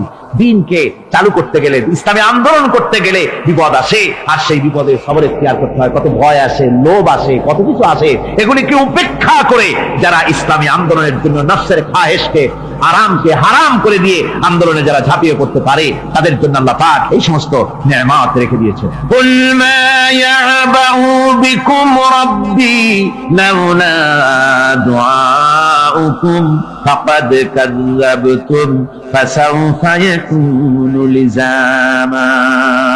নবী, আপনি এদেরকে বলেন, আপনি এই লোকগুলিকে বলেন যে তোমাদের ব্যাপারে আল্লাহর কি প্রয়োজন পড়েছে যদি তোমরা আল্লাহকে নাই ডাকো, আল্লাহর কাছে যদি দোয়া না করো, যদি হাত না পাতো, আল্লাহ কি যদি না ডাকো, তাহলে তোমাদের যদি আল্লাহর দরকার ফাকাদ কাযাবতুম, তোমরা তো অস্বীকার করে চলছো। ফাসাউফা ইয়াকুনু লিজামা, খুব তাড়াতাড়ি করে তোমরা বুঝতে পারবে, এমন অবস্থা, এমন আযাব আসবে যে তখন তোমাদের প্রাণ বাঁচানোই দায় হয়ে পড়বে। আমার বন্ধুগণ, একটা মানুষের সাথে মানুষের সৃষ্টি আর পাথরও সৃষ্টি, পাথরও একটা মাখলুক, মানুষও মাখলুক। পাথরের সাথে মানুষের পার্থক্য কোথায়? পাথর আল্লাহর দরবারে হাত তুলতে পারে না, আল্লাহকে ডাকতে পারে না, মোনাজাত করতে পারে না। মানুষ ডাকতে পারে, হাত তুলতে পারে, তার হাত দেওয়া আছে। মানুষ হয়ে যদি আল্লাহর দরবারে হাত তুলতে না পারলেন, চোখের পানি যদি না ফেলতে পারলেন, আল্লাহ পাক বলছেন, ও নবী বলে দেন, আপনি বলুন তোমাদের দিয়ে কি প্রয়োজন আল্লাহর? লাউলা দুআউকুম, তোমরা যদি সেই আল্লাহকে যদি না ডাকো, যদি তার কাছে হাত না তোলো, তাহলে তোমাদের দিয়ে আল্লাহর দরকারটা কি? তোমাদেরকে রব্বুল আলামিন তৃণখণ্ডের মতো উড়িয়ে দিবেন, কোন মর্যাদা থাকবে না আল্লাহর কাছে। সুতরাং মর্যাদা পেতে হলে আল্লাহকে ডাকতে হবে, আল্লাহর কাছে চাইতে হবে।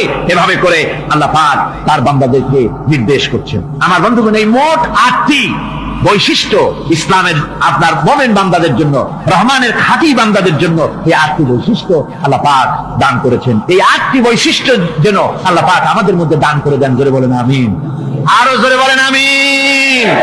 8টি বৈশিষ্ট্যের জন্য আল্লাহ পাক বেহেশত রেখেছেন। 8টি বেহেশত কয়টি? এই 8টি বেহেশতের দরওয়াজা আল্লাহ যেন আমাদের জন্য কিয়ামতে খুলে দেন। জোরে কোন আমিন। আমার ভাইরা, আল্লাহ রাব্বুল আলামিন এই কোরআন যে নাযিল করেছিলেন, এই কোরআন দিয়ে এই ধরনের নৈতিক গুণে গুণান্বিত একটা জনসমষ্টি তৈরি করেছিলেন আল্লাহর হাবিব জনাব মুহাম্মদ রাসূলুল্লাহ সাল্লাল্লাহু আলাইহি ওয়াসাল্লাম। আর সেই জনসমষ্টি দিয়ে রাসূল পাক সাল্লাল্লাহু আলাইহি ওয়াসাল্লাম একটি ইসলামী কল্যাণমূলক রাষ্ট্র তৈরি করেছিলেন। রাসূলুল্লাহ কি করেছিলেন? একটা রাষ্ট্র, এই যা বললাম, এই 5 দিন ধরে যা বললাম, এই সব গুণাবলী দিয়ে, এই সব বৈশিষ্ট্য দিয়ে রাসূলুল্লাহ একটা জনগোষ্ঠী তৈরি করেছিলেন। সেই জনগোষ্ঠী নিয়ে মক্কি জিন্দেগি থেকে রাসূলুল্লাহ মদিনায় আসতেন। আর মদিনায় এসে রাসূলুল্লাহ এখন রাষ্ট্রপ্রধান হয়ে গেলেন। কি হয়ে গেলেন? রাষ্ট্রপ্রধান, প্রেসিডেন্ট হয়ে গেলেন। রাসূলুল্লাহ আজকে প্রেসিডেন্ট, রাষ্ট্র হলো। আর কোরআন দিলেন সংবিধান হিসেবে, শাসনতন্ত্র হিসেবে। আল্লাহর নবী বললেন, আজকে আমি দেশবাসীকে এমন একটা কনস্টিটিউশন, এমন একটি সংবিধান দেশবাসীকে আমি দিলাম, যেই সংবিধানের বদৌলতে সমাজে আর চুরি থাকবে না, ডাকাতি থাকবে না, জেনা থাকবে না, ব্যভিচার থাকবে না। এর বদৌলতে মানুষ এখন দরজা খুলে ঘুমাতে পারবে, আর কোনো অশান্তি থাকবে না, চুরি হবে না, ডাকাতি হবে না, নারী ধর্ষণ হবে না, হত্যা হবে না, আরামের জমিন হয়ে যাবে, মানুষ শান্তিতে বসবাস করতে পারবে। হুজুর বললেন, খায়রুল কুরুনি কারনি, সর্বশ্রেষ্ঠ যুগ হচ্ছে আমার যুগ। আমার বন্ধুগণ, কোরআনের সমাজই ছিল পৃথিবীর সর্বশ্রেষ্ঠ সমাজ। সেই সমাজ ব্যবস্থাকে আমরা ভুলে গিয়েছি। আজকে সমাজতন্ত্র ব্যর্থ হলো কেন? কমিউনিজম ব্যর্থ হলো কেন? ব্যর্থ হওয়ার একমাত্র কারণ হলো তারা মানুষকে খেতে দিতে পারে নাই, পড়তে দিতে পারে নাই। পুঁজিবাদও ব্যর্থ, সমাজতন্ত্র ব্যর্থ। আসলে ওরা বলেছে আমরা সবাইকে সমান করে দেব, খাইতে দেব, পড়তে দেব, কাপড় দেব, চোপড় দেব, ওষুধ দেব, তোমাদের মৌলিক অধিকার, মৌলিক প্রয়োজন মিটাবো, এগুলি সব তারা বলেছে। কিন্তু মৌলিক প্রয়োজন মিটাতে পারে নাই। 70 বছর জুড়ে পারনা বিদায় হয়ে গিয়েছে। মৌলিক প্রয়োজন মিটাতে পারে শুধুমাত্র কোরআন। কে মিটাতে পারে? জোরে বলেন, কে পারে? কোরআন পারে মানুষের মৌলিক প্রয়োজন মিটাতে। তাই কোরআনে কারীমকে আল্লাহ রাব্বুল আলামিন অবতীর্ণ করলেন, আর কোরআন দিয়ে রাসূল পাক সাল্লাল্লাহু আলাইহি ওয়াসাল্লাম একটা সমাজ তৈরি করলেন, এমন সমাজ যেখানে রাষ্ট্রপ্রধানের পেট ফুলে উঠলো না খাইয়া, রাষ্ট্রপ্রধানের বিরাট বিল্ডিং উঠলো না, বিদেশে টাকা জমা হলো না। আজকে আমরা দেখি পৃথিবীতে কত জায়গায় রাষ্ট্রপ্রধান নিজের ছেলেপেলে নাই, হাওলাত করা ছেলে একটা, তাও যদি এত টাকা পয়সা বিদেশে জমা করে, তাহলে মানুষেরা মন্তব্য করে যদি নিজের ছেলে থাকতো তাহলে তো গোটা বাংলাদেশ বিদেশি ব্যাংকে জমা দিয়ে দিত। ইসলাম পৃথিবীতে এসেছে মানুষকে এমন এক শান্তির বিধান দিতে। রাষ্ট্রপ্রধান মুহাম্মদ রাসূলুল্লাহ সাল্লাল্লাহু আলাইহি ওয়াসাল্লাম মানুষ খাবার পেয়েছে, দরজা খুলে ঘুমাবার সুযোগ পেয়েছে। আজ হযরত আবু হুরায়রা রাদিয়াল্লাহু তাআলা আনহু বলেন, আমি রাসূলুল্লাহর কাছে গেলাম, হুজুরকে গিয়ে সালাম করলাম। আল্লাহর নবী সালামের জবাব দিলেন, কিন্তু দেখতে পেলাম মুখ নড়ে, আওয়াজ বেরোলো না। কারণ কি? কাছে গিয়ে দেখি নবীজি ক্ষুধার যন্ত্রণায় কথা বলতেছেন, আওয়াজ বেরোতেছে না। এত ক্ষুধা লেগেছে আল্লাহর নবীর। 2-4 দিন চলে গেছে, খাবার নাই। রাসূলুল্লাহ সমস্ত গনিমতের মাল, যাকাত সদকার মালগুলি, খাদ্য দ্রব্যগুলি দুহাতে বিতরণ করেছেন। নিজের পেটে খাবার নাই, মানুষকে দিতেছেন। দিতে দিতে এশার নামাজ পড়ে নবীজি ঘরের মধ্যে প্রবেশ করে হযরত আয়েশা সিদ্দিকা রাদিয়াল্লাহু তাআলা আনহাকে ডেকে বলেন, আয়েশা রে, সারাদিন কষ্ট করেছি, দারুণ ক্ষুধা লেগেছে, তাড়াতাড়ি করে কিছু খাবার আমারে এনে দাও। হযরত আয়েশা হুজুরের ক্ষুধার্ত শ্রান্ত ক্লান্ত চেহারার দিকে তাকাইয়া হযরত আয়েশা কেঁদে ফেলেছেন। হযরত মা আয়েশা কাঁদেন আর বলেন, ইয়া রাসূলুল্লাহ, হে আল্লাহর নামের কসম করে বলি, আমি আয়েশার ঘরে কোনো পানি ছাড়া কোনো খাবার নাই। দিন প্রতিষ্ঠার জন্য রক্ত দিয়েছেন, ঠিক কিনা? 8 বছর, 8টি বছর পর্যন্ত কারারুদ্ধ ছিলেন। তাকে জিজ্ঞেস করা হয়েছে, ইমাম সাহেব জেলের মধ্যে তো আছেন, কষ্ট হয়? ইমাম সাহেব বলেছেন, না, কষ্ট হয় না, তবে মাঝে মাঝে একটু কষ্ট হয় মনে। 2-4 মাস পর পর আমার বুড়ি মাকে এনে হাজির করা হয় জেলখানার মধ্যে, আর আমার মায়ের সামনে আমাকে পেটানো হয়, যেন মা আমাকে বলে যে এদের সাথে একমত হয়ে যা, সেই জন্য পেটানো হয়। আমার মা আমার মায়ের দেখে, আর মায়ের চোখ থেকে পানি পড়তে থাকে, তখন আমার মনে বড় কষ্ট লাগে। তবে আলহামদুলিল্লাহ, মা আমার এমন, আমার মা দেখেন আর হজম করেন। সর্বশেষ যে ব্যক্তি জাহান্নাম থেকে মুক্তি লাভ করবে, তাকে আল্লাহ পাক বলবেন, ফেরেশতাদেরকে বলবেন, আমার ফেরেশতারা আমার এই বান্দাকে জান্নাত এবং জাহান্নামের মাঝখানে রেখে দাও। জান্নাত এবং জাহান্নামের মাঝখানে লোকটি যখন থাকার জায়গা পাবে, সে জান্নাতের দিকে তাকায়া দেখবে আর কাঁদতে থাকবে। আল্লাহ পাক জিজ্ঞেস করবেন, বান্দারে, যুগের পর যুগ ধরে জাহান্নামে কেঁদেছ, আমি রব্বুল আলামিন জাহান্নাম মাফ করে দিয়া জান্নাত জাহান্নামের মাঝখানে রেখে দিয়েছি, আযাব থেকে তো বেঁচে গেছো, এখন কান্দো কেন? লোকটি বলবে, রব্বুল আলামিন, কান্দি এই কারণে, জাহান্নাম থেকে মাফ করেছো, তোমার শুকরিয়া আদায় করি। জান্নাত তো আমার কপালে নাই, কিসমতে নাই, কিন্তু জান্নাত আমি এখান থেকে দেখতে পাচ্ছি, জান্নাতের সুঘ্রাণ আমার নাকে আসতেছে, কপালে নাই যাওয়ার। আমি কাঁদি এই জন্য, তুমি যদি মেহেরবানি করে আমাকে জান্নাতের দরজার কাছে একটু দাঁড় করায় দিতা, প্রাণ ভরে তোমার জান্নাতের দৃশ্যটা একটু দেখতা। আল্লাহ পাক তার আরজি পূরণ করবেন, বলবেন, যাও। ফেরেশতাদের বলবেন, এর জান্নাতের দরজার কাছে দাঁড় করায় দাও। জান্নাতের দরজার কাছে দাঁড়িয়ে লোকটি আবার কান্না শুরু করবে। আল্লাহ পাক প্রশ্ন করবেন, এবার কান্দো কেন? লোকটি বলবে, রব্বুল আলামিন, কান্দি এই কারণে, জান্নাতের এই দরজায় দাঁড়াইয়া জান্নাতের অফুরন্ত নেয়ামত কিছুই ভালো করে দেখা যায় না, শুধু অল্প জায়গা দেখি। যদি তুমি আমারে দয়া করে জান্নাতের মাঝখানে দাঁড় করায় দিতা, চতুর্দিকে তাকায়া তাকায়া দেখা কলিজারে ঠান্ডা বানাইতাম। তবে আমি ওয়াদা করি, জান্নাতের কোনো নাজ নেয়ামত, কোনো ফল আমি খাবো না, ধরবো না, ছুঁইব না। একটুখানি মেহেরবানি করে মাঝখানে দাঁড় করায় দাও, জান্নারে ঠান্ডা করি। আল্লাহ রব্বুল আলামিন ফেরেশতাদের বলবেন, আমার এই বান্দারে জান্নাতের মাঝখানে দাঁড় করাইয়া দে। আল্লাহর নবী বলেন, জান্নাতের মাঝখানে দাঁড়িয়ে লোকটি আগের চাইতে আরো জোরে চিৎকার মেরে কাঁদতে থাকবে। আল্লাহ পাক বলবেন, বান্দারে, কি হলো তোর? দরজার কাছে আসতে চাইছিলি, আইনা দিলাম। আবার এবার মাঝখানে আসতে চাইছো, তাও এনে দিয়েছি, আবার কান্দো কেন? লোকটি বলবে রব্বুল আলামিন এবার কান্দি এই জন্যে তুমি যখন দয়া করে একটিবার জান্নাতের মাঝখানে এনে আমাকে দাঁড় করায় দিয়েছো, তুমি রহমান রহিম গফুরুর রহিম, এই জান্নাত থেকে আবার আর বাইর করে দিও না। আল্লাহ রাব্বুল আলামিন বলবেন, ও আমার বান্দারে, আমার এই জান্নাত তোর খুব পছন্দ হয়েছে নাকি? লোকটি বলবে রব্বুল আলামিন কলিজা ঠান্ডা হয়ে গেছে, ভাবতেও পারি না এই জান্নাত এত সুন্দর। আল্লাহ পাক বলবেন, বান্দারে এরকম একটি নয়, দুইটা নয়, তোর জন্য আমি 10টা জান্নাত এইরকম রিজার্ভ করে রাখছি। সুবহানাল্লাহ, সুবহানাল্লাহ। আল্লাহ পাককে ভয় করে পৃথিবীর সমস্ত পাপ থেকে যারা নিজেকে রক্ষা করবে, আল্লাহ তাদের জন্য এই জান্নাত রেখে দিয়েছেন। সুবহানাল্লাহ। সে জান্নাতের রিসিপশন আপনারা আন্দাজ করতে পারবেন না রিসিপশন কারে কয়। এর প্রধানমন্ত্রী আর প্রেসিডেন্ট, 4-5টা পুলিশ আর আর্মি এসে একটা ছট করে সেলুট মারলো, বাস শেষ হয়ে গেল, এরকম না। জান্নাতীদেরকে রিসিপশন দেওয়া হবে। জান্নাতীরা যখন আল্লাহর হুকুমের জান্নাতের দিকে যেতে লাগবে, আর যখন জান্নাতের কাছে চলে যাবে, আল্লাহ রাব্বুল আলামিন শোনায় দিচ্ছেন, হাত্তা ইযা জাউহা ফুতিহাত আবওয়াবুহা ওয়া ক্বালা লাহুম খাযানাতুহা সালামুন আলাইকুম তিবতুম ফাদখুলুহা খালিদিন। সুবহানাল্লাহ। জান্নাতীরা যখন জান্নাতে প্রবেশ করার দরজার মুখোমুখি হবে, তার রক্ষীগণ তখন বলবে, সালামুন আলাইকুম, আল্লাহর শান্তি তোমাদের উপরে বর্ষিত হোক। সুবহানাল্লাহ।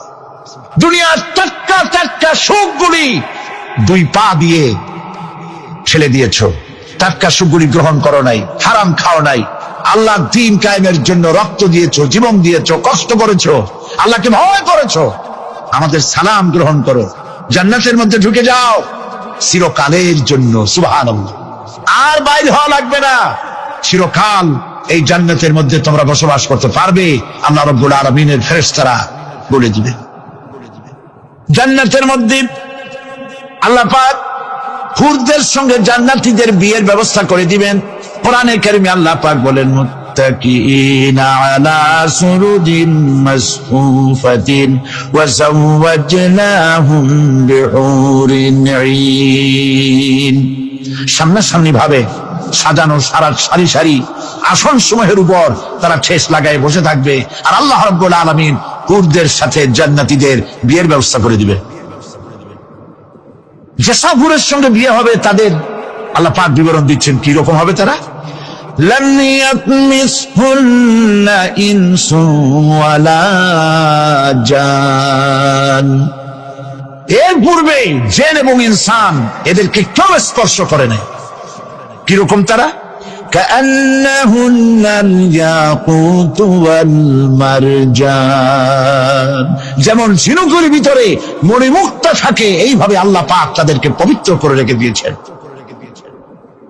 আমার প্রিয় ভাইরা, আল্লাহ রাব্বুল আলামিন কোরআনে কারীমের ভিতরে বলেছেন, ফাবিআইয়ি আলা'i রাব্বিকুমা তুকাযযিবান। জান্নাত দান করে আল্লাহ পাক এবার জান্নাতীদেরকে সম্বোধন করে বলবেন, ইয়া ইবাদি লা খাউফুন আলাইকুমুল ইয়াওমা ওয়ালা আনতুম তাহজানুন। হে আমার বান্দারা, লা খাউফুন আলাইকুমুল ইয়াওম, আজ আর কোনো ভয় নাই। সুবহানাল্লাহ, সুবহানাল্লাহ। আজ আর কোনো ভয় নাই, কোনো চিন্তাও নাই, আরামে এই জান্নাতের মধ্যে বসবাস করো। এরপরে আল্লাহ পাক জিজ্ঞেস করবেন, ও আমার জান্নাতীরা, আমি যেসব ওয়াদা করছিলাম আমার ওয়াদা মোতাবেক সমস্ত নিয়ামত পেয়েছো? তারা বলবে, হ্যাঁ পেয়েছি, সব নিয়ামত আপনার ওয়াদা মোতাবেক সব পেয়েছি। আল্লাহ রাব্বুল আলামিন বলবেন, সব পাও নাই, ওয়ালাদাইনা মাজিদ, আমার কাছে আরো বেশি আছে। সুবহানাল্লাহ, আমার কাছে আরো বেশি আছে। জান্নাতীরা বুঝবে না সে আরো বেশিটা কি, এর থেকে আর বেশি কি। প্রিয় ভাই সব, নবী করিম সাল্লাল্লাহু আলাইহি ওয়াসাল্লাম বলেছেন, জান্নাতের সুখ আর শান্তি কোন চোখ নাই যা দেখেছে, যা কোন অন্তঃকরণ নাই যা কল্পনা করতে পেরেছে। এই জান্নাত মুত্তাকিদের জন্য আল্লাহ রাখছেন, সুবহানাল্লাহ। জান্নাতীরা ভাবতেও পারবে না সেই নিয়ামতগুলি কি। প্রিয় ভাই সব, সেই মুহূর্তে আল্লাহর নবী মুহাম্মদুর রাসূলুল্লাহ সাল্লাল্লাহু আলাইহি ওয়াসাল্লাম বলবেন, রব্বুল আলামিন, আমার উম্মতেরা জান্নাতীরা বুঝতে পারে নাই আপনার কাছে কি নিয়ামত আরো বেশি আছে। আমার এই উম্মতেরা জান্নাতীরা আপনার ওয়াদা মোতাবেক সব পেয়েছে, কিন্তু একটি জিনিস এখনো তাদের কিসমতে হয় নাই। সে জিনিসটা হলো, যারা তার রবকে না দেখে শুধু কোরআন আর হাদিসের কথা শুনে আরবের ঘুম হারাম করে তাহাজ্জুদের নামাজ আদায় করেছিল, চোখের পানি ফেলেছিল, যারা জান্নাত দেখে নাই, জাহান্নাম দেখে নাই, আপনাকে ভয় করে যারা জীবন পরিচালনা করেছিল, যারা আপনাকে দেখে নাই, না দেখে শুধু কোরআন হাদিস বিশ্বাস করে যারা অকাতরে নিজেদের জীবন বিলায় দিয়েছিল, এই জান্নাতীরা এখন পর্যন্ত তার রবকে দেখতে পারে নাই। আল্লাহ রাব্বুল আলামিন তার সামনে থেকে 70,000 পর্দা সরে যাবে। আল্লাহ পাক বান্দাদের আরজি পুরা করার জন্য জান্নাতীদের সামনে তিনি জালোয়া ফরজ হবে।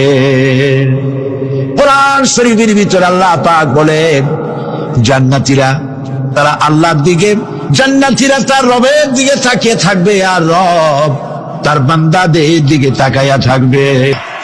কথা বলার ক্ষমতা কারো হবে না। এটি একটি মারাত্মক কথা। কিয়ামতের দিন আল্লাহর দরবারে কেউ কথা বলতে পারবে না আল্লাহর নির্দেশ ছাড়া। একটি আকীদা পরিষ্কার করে নিয়ে যান আপনাদের, সে আকীদাটা এভাবে পরিষ্কার করুন, কোন পীর সাহেব, কোন খাজা বাবা, কোন মাওলানা, কোন মুহাদ্দিস, কোন বুজুর্গ আপনাকে সুপারিশ করতে পারবে না যদি না আল্লাহ পাক তাকে কথা বলার তৌফিক না দেয়। মনে থাকবে এটা। আয়াতুল কুরসির ভিতরে আমরা পড়ি, মান যাল্লাযী ইয়াশফাউ ইনদাহু ইল্লা বিইজনিহি। আল্লাহ পাক বলেছেন, কিয়ামতের দিন আল্লাহর দরবারে কার সাহস আছে কথা বলতে পারে? মান যাল্লাযী ইয়াশফাউ ইনদাহু ইল্লা বিইজনিহি। আল্লাহর ওয়াদা ছাড়া, হুকুম ছাড়া আল্লাহর সামনে কথা বলার সেদিন কেউ থাকবে না। সুবহানাল্লাহ। কেউ কথা বলতে পারবে না। সুপারিশ করতে হবে, আল্লাহ যারে বলেন তুমি করো, অমুকের জন্য করো, সেই ব্যক্তি শুধু তার জন্যই করতে পারবে, আর কেউ কথা বলতে পারবে না। সেই কঠিন হাসরের ময়দান, যেদিন শুধুমাত্র আল্লাহ পাক কথা বলবেন, আর যারে বলতে বলবেন সেই কেবলমাত্র বলতে পারবে। সুপারিশ এটি আল্লাহ পাক কিয়ামতে পারমিশন দিলে বলা যাবে। হযরত ইব্রাহিম আলাইহিস সালাম, হযরত ইব্রাহিম আলাইহিস সালাম কিয়ামতের দিন তার নিজের পিতা সম্পর্কে সুপারিশ করবেন, রব্বুল আলামিন আমার আব্বার জন্য সুপারিশ করতেছি, মেহেরবানি করে জাহান্নাম থেকে তারে আপনি রক্ষা করুন। আল্লাহ রব্বুল আলামিন বলবেন, ইব্রাহিম তোমার সুপারিশ মঞ্জুর হবে না। প্রিয় ভাই সব, একটু মাথা খাটান, চিন্তা করেন। উলুল আযম পয়গম্বর, জাতির পিতা। কে জাতির পিতা? চিল্লায় বলুন, কলিজা সাফ করে ফেলুন। মুসলমানদের জাতির পিতা হাবিজ আমি কেউ হতে পারে না। মিল্লাতা আবিকুম ইব্রাহিম। ইব্রাহিম আলাইহিস সালাম এই মিল্লাতের পিতা। সুবহানাল্লাহ। হযরত ইব্রাহিম আলাইহিস সালাম কিয়ামতের দিন বলবেন, আল্লাহ আমার আব্বার জন্য সুপারিশ করছি। আল্লাহ পাক বলবেন মঞ্জুর হবে না। আজর তোমার পিতা হতে পারে, কিন্তু আমার খলিলকে আগুনে ঢালার জন্য নমরুদকে সে সহযোগিতা করেছে, আমি তোমার পিতাকে ক্ষমা করব না। নবী করিম সাল্লাল্লাহু আলাইহি সাল্লামকে সাহাবায়ে কেরাম জিজ্ঞেস করেছেন, হে রাসূল আপনার আব্বা এবং আম্মার অবস্থা কি হবে? নবী করিম সাল্লাল্লাহু আলাইহি সাল্লাম কেঁদে ফেলেছেন, সাওয়াব বলেছেন, আমি তাদের কোনো উপকারে আসব না। আল্লাহু আকবার। আপনি মনে করছেন নাকি যে ইয়া নবী সালাম আলাইকা বলি অমনি নবীর সুপারিশ পাবেন? এত সহজ। কতগুলা রসগোল্লা খাইলেন আর বড় একটা মিছিল করলেন আর অমনি চলে যাবেন। পৃথিবীর সব মানুষ, সাহাবায়ে কেরাম বাদ দেন, পৃথিবীর সমস্ত মানুষ একত্রিত হয়ে আবু তালেব রাসূলুল্লাহকে যে ভালোবেসেছেন, ওর 1000 ভাগের 1 ভাগও সারা দুনিয়ার মানুষ রাসূলুল্লাহকে ভালোবাসতে পারবে? পারবে?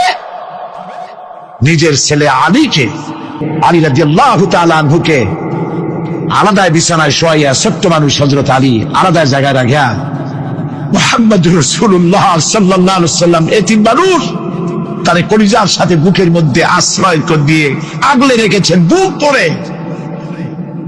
সেই আবু তালেব মৃত্যুর সময় নবী করিম সাল্লাল্লাহু আলাইহি ওয়াসাল্লাম বলেছিলেন, চাচা একটিবার আমার কানে তাওহীদের কালেমা শোনায় দেন।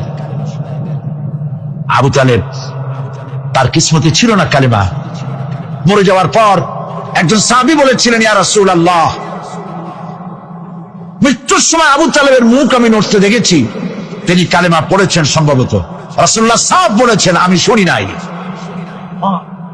এত ভালোবাসার পরও হাদিস শরীফে এসেছে আবু তালেব জাহান্নামে যাবে। কোথায় যাবে? জাহান্নামে। সবচাইতে কম আযাব হবে কার? আবু তালেবের। কম আযাবটা কি?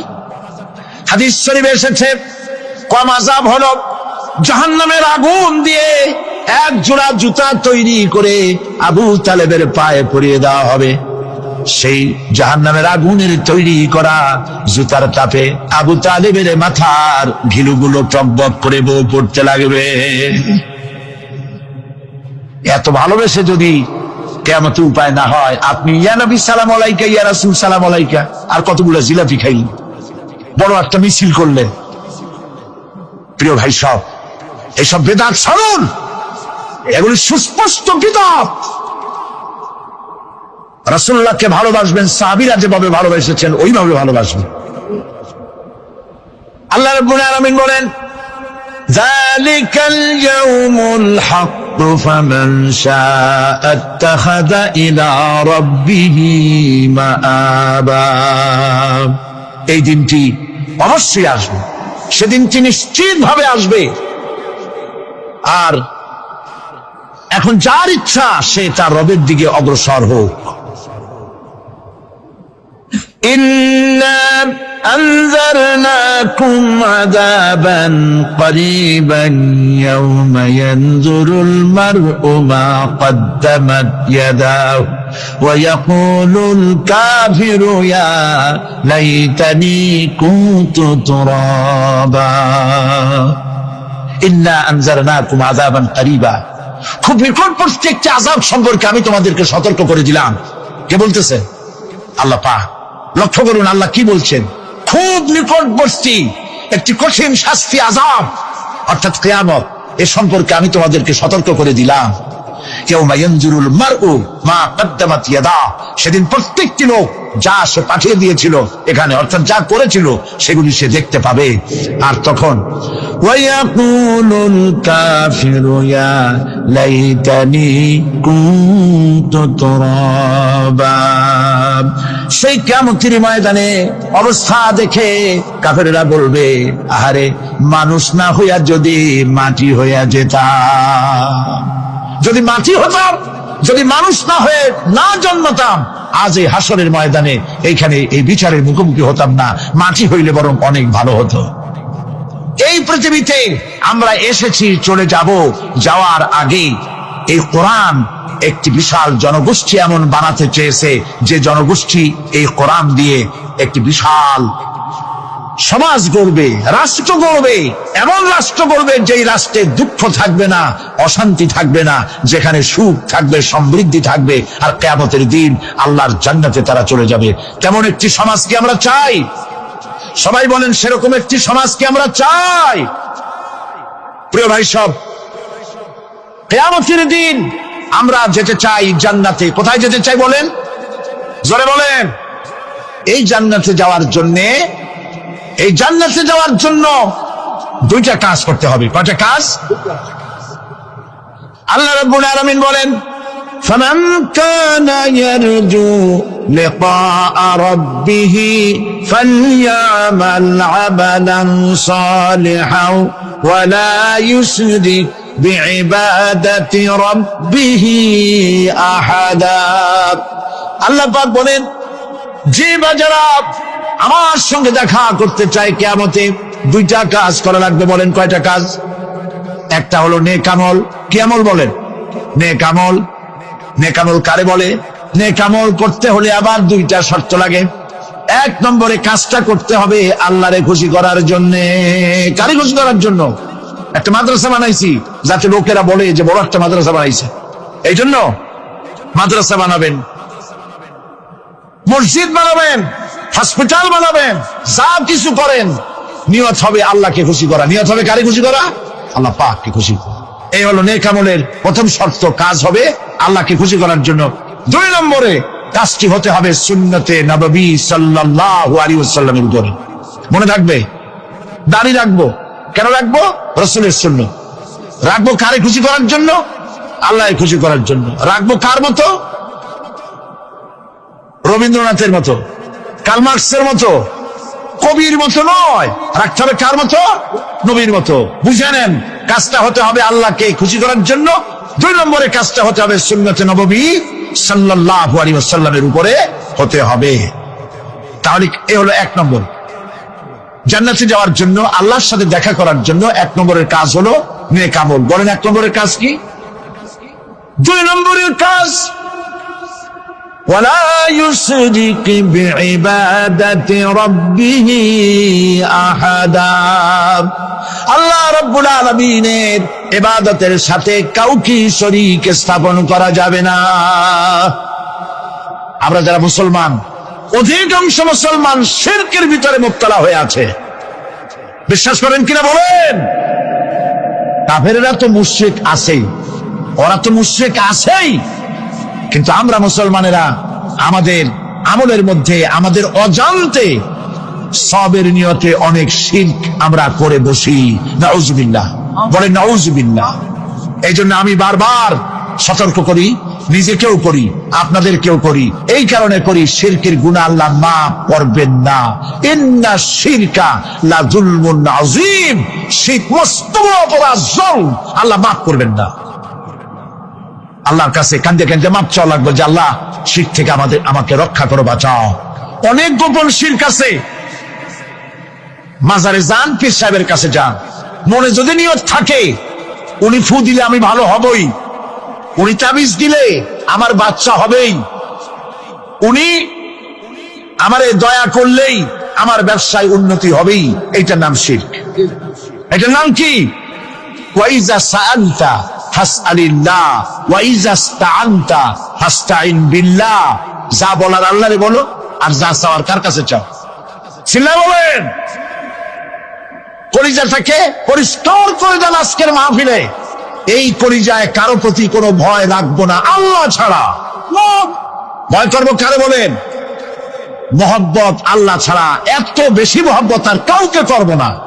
আল্লাহ তাআলা আমাদের কলিজায় তোমার ভয় এবং মহব্বত দিয়া ভরে দাও, রাসূলের মহব্বত দিয়ে আমাদের দিলকে ভরে দাও। বিশ্বাস করুন ভাই সাহেব, কোরআন শরীফ আমার সামনে, বিশ্বাস করুন, দেশি পীর বিদেশি পীর, খাজা বাবা দেশি এবং বিদেশি, কেউ আপনার ভাগ্য বদলাই দিতে পারবে না। এর পিছনে দৌড়ায় দৌড়ায় কোনো লাভ নয়। এতক্ষণ মসজিদের ভেতরে বসে আল্লাহর কাছে কাঁদে।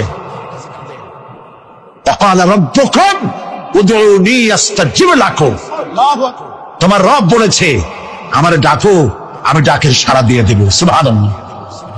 আর আল্লাহ বলেছেন আমার ইবাদতের সাথে কাউকে শরীক করবে না। ক্ষমতা আলাইসাল্লাহু বিকাফিন আবদা। আল্লাহ প্রশ্ন করছেন, আলাইসাল্লাহু বিকাফিন আবদা, আমি কি আমার বান্দার জন্য যথেষ্ট নই? চিল্লায় বলুন অবশ্যই যথেষ্ট। আবার বলেন অবশ্যই যথেষ্ট। কলিজা সাফ করে ফেলেন। সম্রাট শাহজাহান, দিল্লির সম্রাট, হাবিজাবি সম্রাট না, দিল্লির সম্রাট, এখন কোথায়? কবরে। কবি বলতেছেন, শাহানে জাহা কো जिन्हें फकर से देते थे बाज, शाहने जहां को जिन्हें फकर से देते थे बाज, वाज कब्र में है सूरह अलहम्दु की मोहताज। সারা ভারতবর্ষ যারা ট্যাক্স দিয়ে নিজেকে সৌভাগ্যবান বলে মনে করত, সে আজ কবরের মধ্যে ভিক্ষুকের মতো সূরা আলহামদুর মতো একটি সূরার মুহতাজ হয়ে ভিক্ষুকের মতো শুয়ে আছে। সম্রাট শাহজাহান মসজিদে বসে আছে, এক ফকির ঘুরতেছে। লোকেরা কয়, ছোটবেলা থেকেই তোমার খয়রাত করতে দেখলাম, ভিক্ষা কি জীবনেও যাবে না তোমার? লোকটি বলছে, আমি ভিক্ষা করবো স্যার, আমার উপায়টা কি? এই লোকটি, আমি ভিক্ষা করা স্যার করবো কি? লোকেরা তো আমার 60 টাকা 50 টাকা 100 টাকা দেয় না, 4 আনা 5 আনা 1 টাকা এই আমার দেয়, এ দিয়ে আমি বড় লোক হবে কেন? লোকটি বলছে, আচ্ছা দেখো, তুমি তো জায়গা মতো যাইতে পারো নাই, বাদশার কাছে যাও, এমন দেওয়া দেবে জীবনে আর খয়রাত করা লাগবে না। তো বাদশার কাছে কি খয়রাতি যাইতে পারে কোনোদিন? হ্যাঁ, এখন পারবা। কেমনে? সম্রাট শাহজাহান এখন একা একা মসজিদে আছেন। তখনকার এসব বাদশারা অনেকে নামাজি ছিলেন, দিনদার ছিলেন। ফকির দরজার কাছে দাঁড়াইয়া দেখতে পাচ্ছে কেউ নাই, দেহরক্ষীরা দূরে দূরে দাঁড়ানো। বাদশাহ মসজিদের ভেতরে বসে হাত তুলে ঝুলতেছে আর কাঁদতেছে, চোখের পানি দিয়া দাঁড়িয়ে ভিজে ভিজে পড়ছে। এই দৃশ্য অনেকক্ষণ দেখলো ফকির। কিছুক্ষণ পর সম্রাট শাহজাহান মসজিদ থেকে বেরিয়ে আসছে। ফকির বলছে, আসসালামু আলাইকুম হুজুর। তিনি বললেন, ওয়ালাইকুম আসসালাম। চলে গেল।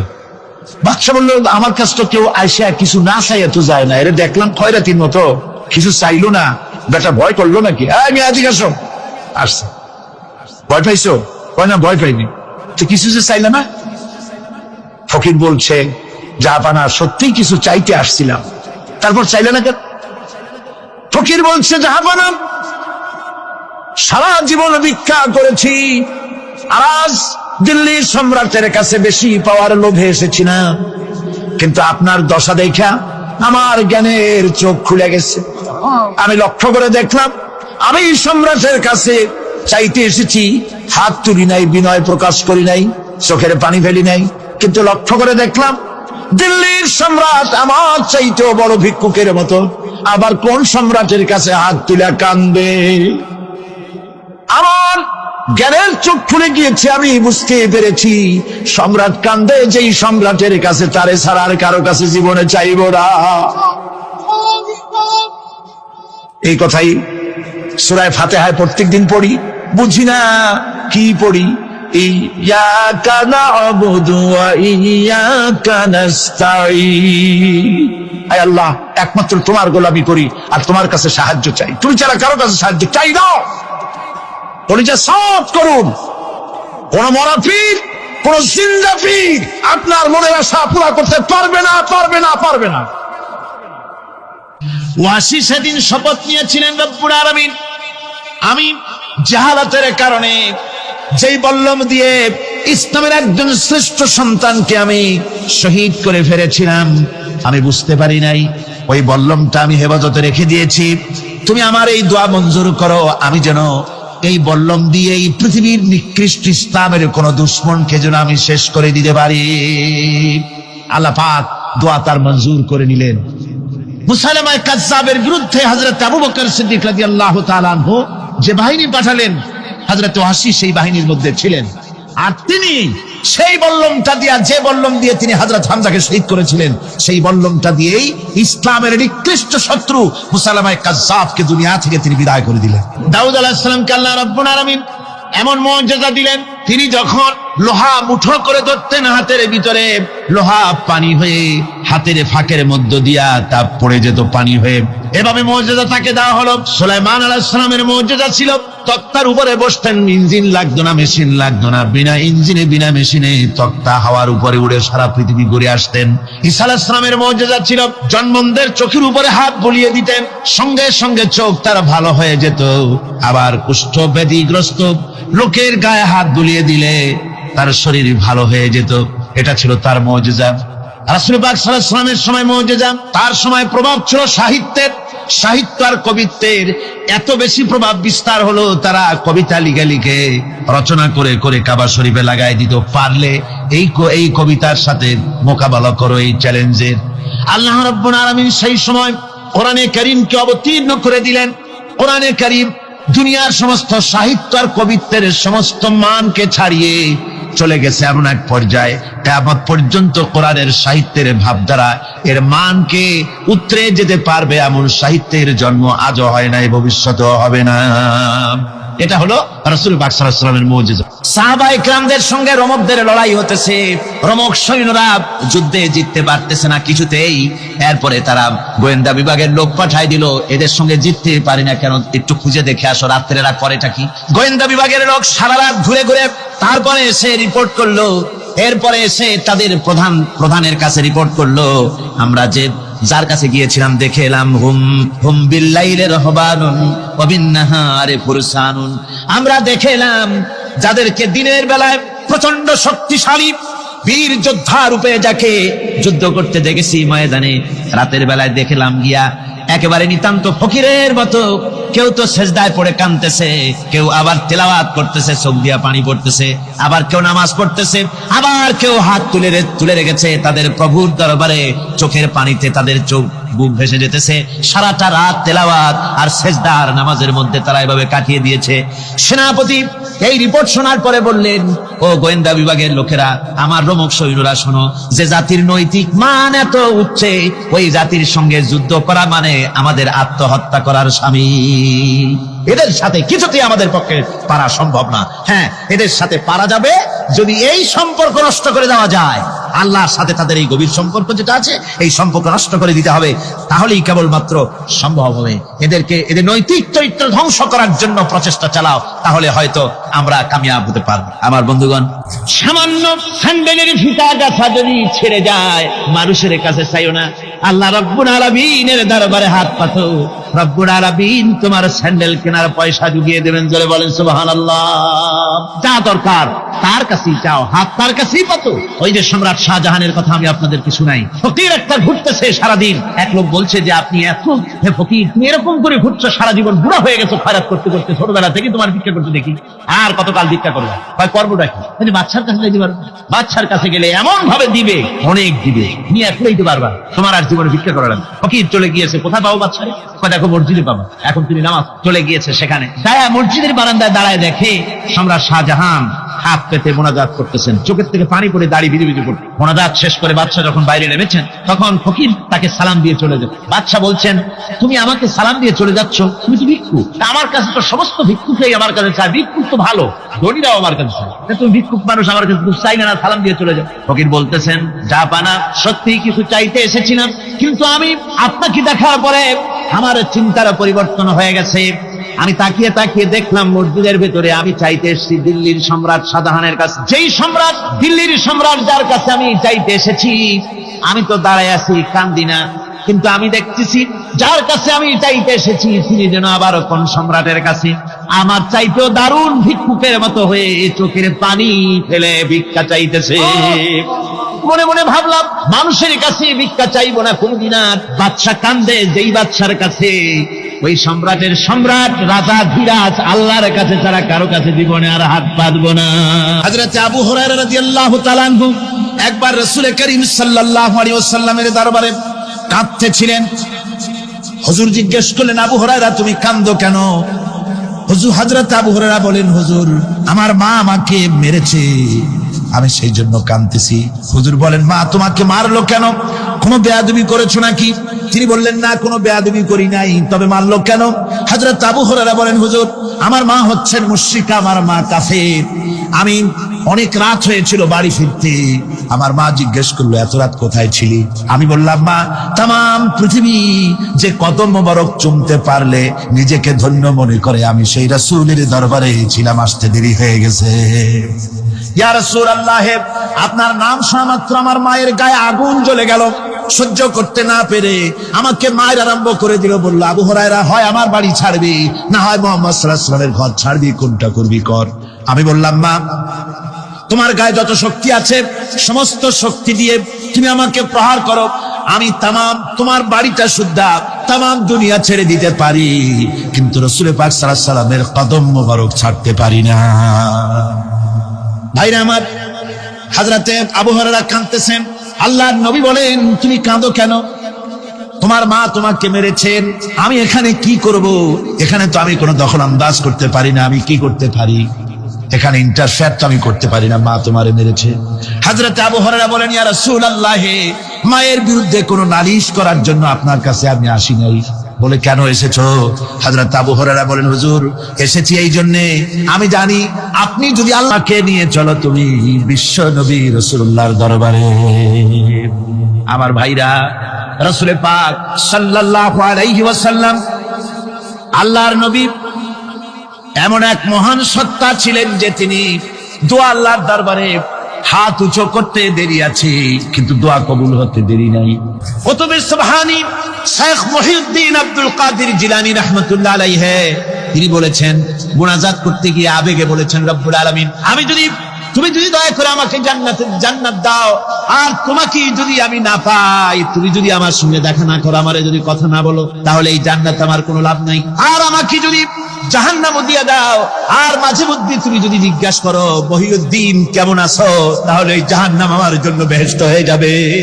আল্লাহ, আমি শুধু তোমারই চাই। আল্লাহর নবী বললেন, মহিলা, তুমি অপরাধ করেছো, কিন্তু তোমার গর্ভস্থিত সন্তান তো কোনো অপরাধ করে নাই, সুতরাং তোমার উপরে শরীয়তের হদ জারি করা যাবে না, ডেলিভারি হোক, তারপরে বিচার হবে। মহিলা চলে গেল আফসোস করতে করতে, যে আমার বিচার হলো না, যদি এর মধ্যে আমি মরে যাই, তাহলে জেনা করেছি, দুনিয়ার শাস্তি তো সহজ, পাথর মেরে উড়িয়ে দেবে, সঙ্গে সার করবে, এটা তো সহজ, কিন্তু কিয়ামতের ওই কঠিন জাহান্নামের আগুনে জ্বলতে পারবো না।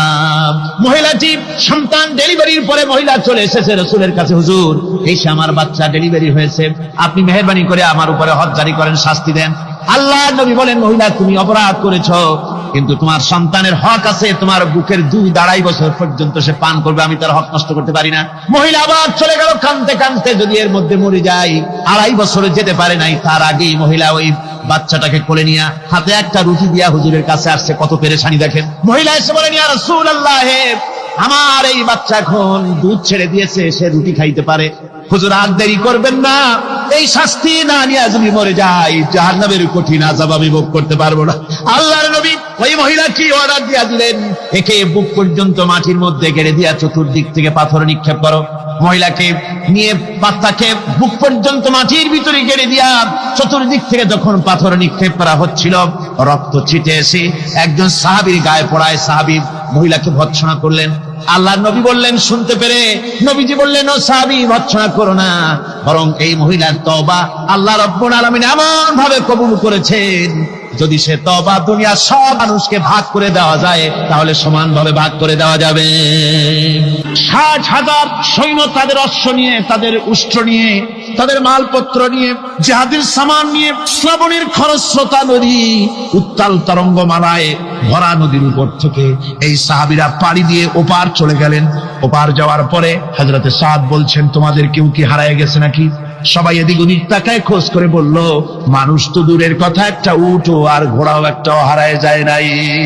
একজন বলল, আমার একটা পেয়ালা, যে পেয়ালা আমি পানি পান করতাম, সেই পেয়ালাটা তুফানে ছিটকে কোথায় চলে গেছে, ওইটা হারায় গেছে। হযরতে সাদ বলেন, মুজাহিদের কোন জিনিস দরিয়া নিতে পারে না, অবশ্যই তা ফেরত আসবে। এই কথা তিনি বলতেছিলেন, হঠাৎ করে দরিয়ার কিনারে একটা আওয়াজ হলো, দেখা গেল তুফানের ভিতরে সেই হারানো বাটিটা তাদের মধ্যে ফিরে এসেছে। আল্লাহু আকবার! মুজাহিদদেরকে সাহায্য করেন স্বয়ং আল্লাহ রাব্বুল আলামিন। আফ্রিকার জঙ্গলের কাছে, ভিন্ন ইতিহাস, জঙ্গলের কাছেই মুসলমানদেরকে থাকতে দেওয়া হয়েছে। মনে করা হয়েছিল জঙ্গলের সমস্ত হিংস্র প্রাণীরা এই মুসলমানদের শেষ করে দেবে, যুদ্ধ করা লাগবে না। হযরতে সাদ সে অবস্থা বুঝতে পারলেন, তিনি একটা মঞ্চ তৈরি করলেন। সেই মঞ্চের উপরে দাঁড়ায় জঙ্গলের প্রাণীদের দিকে লক্ষ্য করে তিনি নোটিশ জারি করে দিলেন, বললেন, ইয়া আইয়াতুহাল হাশারাত ওয়াস সিবাউ নাহনু আসহাবু রাসূলুল্লাহ সাল্লাল্লাহু আলাইহি ওয়াসাল্লাম। হে জঙ্গলের হিংস্র প্রাণীরা, আমরা আল্লাহ রাসূলের সাহাবী, ফাইন্না নাজিলুনা ফামান ওয়াজাদনা বাদাহু কাতালনাহু। আমরা রাসূলের সাহাবী, এইখানে আল্লাহর দ্বীনকে কায়েম করার জন্য আমরা এসেছি, আল্লাহর কলেমার আওয়াজ নিয়ে আমরা এখানে রাত কাটাবো। সুতরাং এই জঙ্গলের ভিতরে হিংস্র প্রাণী যত আছো, সব আমাদের এই জায়গা ছেড়ে অন্যত্র চলে যাও। আফ্রিকার জঙ্গলি মানুষেরা চিন্তা করলো, মানুষের কথা কি জঙ্গলি প্রাণীতে শোনে নাকি, পাগলে কয় কি? তারা তাকায় তাকায় দেখলো হযরতে সাদের এই ঘোষণার পরে বাঘের কাতারে বাঘ, সিংহের কাতারে সিংহ, সাপের কাতারে সাপ, যার যার ডিম আর বাচ্চাগুলি মুখে কামড়াইয়া সাহাবীদের এলাকা ছেড়ে দিয়ে তারা অন্যত্র চলে গেল। আমার মুসলমান ভাইরা, এই ছিল মুসলমানদের ইতিহাস। দিন প্রতিষ্ঠা করার কাজে মুসলমান এগোলে আল্লাহই মদদ। মোনাজাতের জন্য দাঁড়ানো ভাইরা সব বসে পড়েন। আল্লাহুম্মা আমিন। ربنا ظلمنا أنفسنا وإن لم تغفر لنا وترحمنا لنكونن من الخاسرين ربنا لا تزغ قلوبنا بعد إذ هديتنا وهب لنا من لدنك رحمة إنك أنت الوهاب আয় আল্লাহ তাআলা, এই বিশাল জনসমুদ্র নিয়ে তোমার দরবারে হাত তুলেছি পবিত্র মেরাজের রজনীতে। আয় আল্লাহ, তুমি দয়া করে মেহেরবানি করে আমাদের আলোচনা, দুরুদ সালামের সওয়াব আমাদের বিশ্ব নবী তোমার প্রিয় হাবিব জনাবি মুহাম্মদ রাসূলুল্লাহ সাল্লাল্লাহু আলাইহি ওয়াসাল্লামের রূহ মুবারকে পৌঁছায়া দাও। সমগ্র বিশ্বের মাটির নিচে যত মুমিনাত শুয়ে আছেন তাদের আরো আর পরে সওয়াব পৌঁছায় দাও।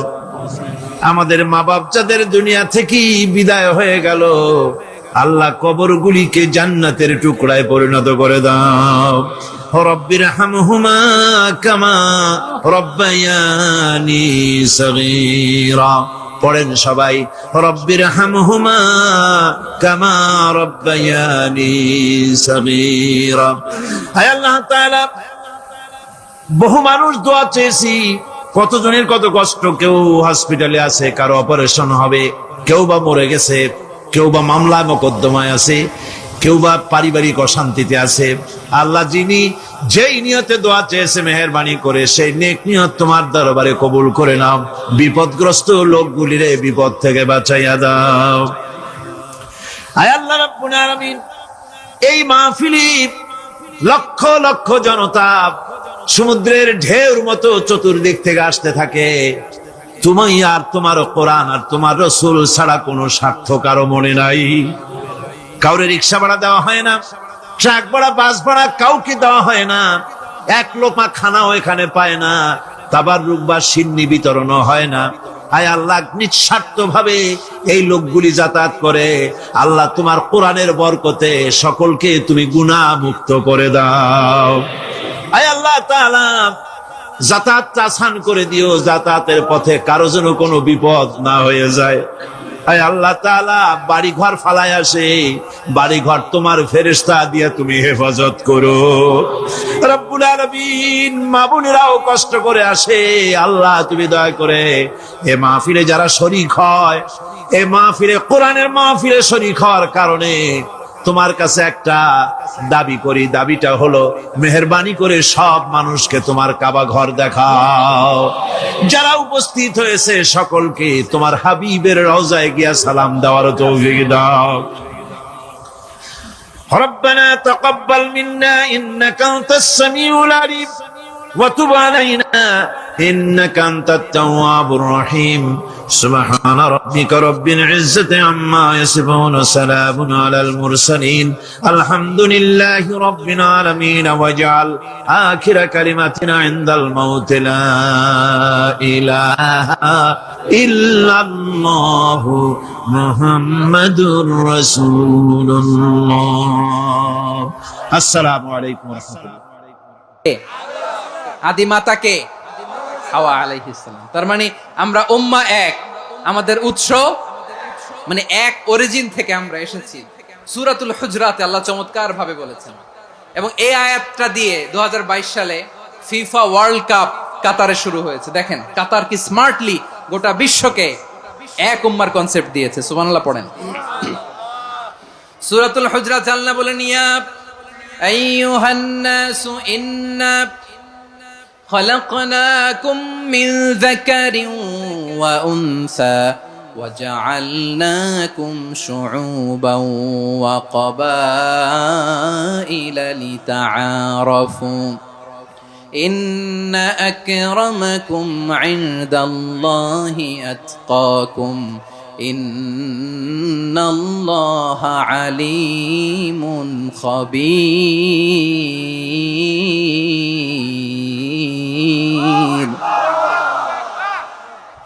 আল্লাহ বলেন, ইয়া আইয়ুহান নাস ইন্না খালাকনাকুম মিন যাকারিন ওয়া উনসা। ও দুনিয়ার মানুষেরা শোনো, তোমাদের সবাইকে সৃষ্টি করেছি এক পুরুষ এক নারী থেকে। আওয়াজ করে বলতে হবে, পুরুষটার নাম কি? এবার আওয়াজ করে বলুন, নারীটার নাম কি? মিন যাকারিন ওয়া উনসা, এক নারী এক পুরুষ থেকে তৈরি করেছি। যাতে যাতে দলে দলে তোমাদেরকে বিভক্ত করেছি, যাতে একে অপরের সাথে পরিচিত হতে পারো। So may you interact each other. বিভিন্ন দেশে বিভিন্ন দলে তোমাদেরকে বিভক্ত করেছে যাতে ইন্টারাকশন হইতে পারে, তাআরুফ হইতে পারে। লিতাআরফু, যাতে তাআরুফ হয়, পারস্পরিক পরিচিতি হয়। তাহলে আমাদের অরিজিন এক। এই আয়াতটা যে কত powerful! This verse addresses the entire human being. অনেক আয়াতে আল্লাহ বলে ইয়া আইয়ুহাল্লাযীনা আমানু, ওহে মুমিনরা। অনেক আয়াতে আল্লাহ বলে ওহে মুসল্লিরা, ওহে মুমিনরা, ওহে বিশ্বাসীরা। কিন্তু এখানে আল্লাহ মুমিন মুসল্লি আস্তিক নাস্তিক ভেদে সবাইকে একসাথে অ্যাড্রেস করেছেন। আল্লাহ বলেছেন ইয়া আইয়ুহান নাস, ওহে মানব সকল। হি addresses the entire human being regardless the colours, the races, the languages, the এথনিসিটিস, and reminded us we all from one origin. চিল্লায় বলেন আল্লাহু আকবার। আল্লাহ বলেন তোমাদের সবাইকে বানিয়েছি এক পিতা আদম, এক মাতা হাওয়া থেকে। দলে দলে গ্রামে গ্রামে ছড়িয়ে দিয়েছি যাতে করে তোমরা পরিচিত হতে পারো। আমি আল্লাহর কাছে তোমাদের কোনো ধরনের আলাদা মর্যাদার কোনো স্ট্যান্ডার্ড নাই একটা ছাড়া। ইন্না আকরামাকুম ইনদাল্লাহি আতকাকুম, আমার কাছে তার মর্যাদা সব চাইতে বেশি যার হৃদয়ে তাকওয়া থাকবে বেশি। আল্লাহর কাছে ধনী গরিবের পার্থক্য নাই, লম্বা খাটোতে পার্থক্য নাই, আরব অনারবে পার্থক্য নাই। এই আয়াত নাজিল করে আল্লাহ তাআলা বিভেদের দেয়াল বা প্রাচীরকে ভেঙে গুড়িয়ে দিয়েছে। সবাই সমান, আমরা সবাই সমান, কোনো পার্থক্য নাই। তাহলে আমরা এক উম্মাহ। আওয়াজ করে বলতে হবে আমরা কি? আমরা কয় উৎস থেকে এসেছি? এক উৎস। এবার আল্লাহ বললেন শুধু তাই না, বিশ্বনবী আমাদের শিখিয়ে দিলেন শুধু এক উম্মাহ না, শুধু এক উৎস না, তোমরা এক দেহ এক প্রাণ। আল্লাহু আকবার।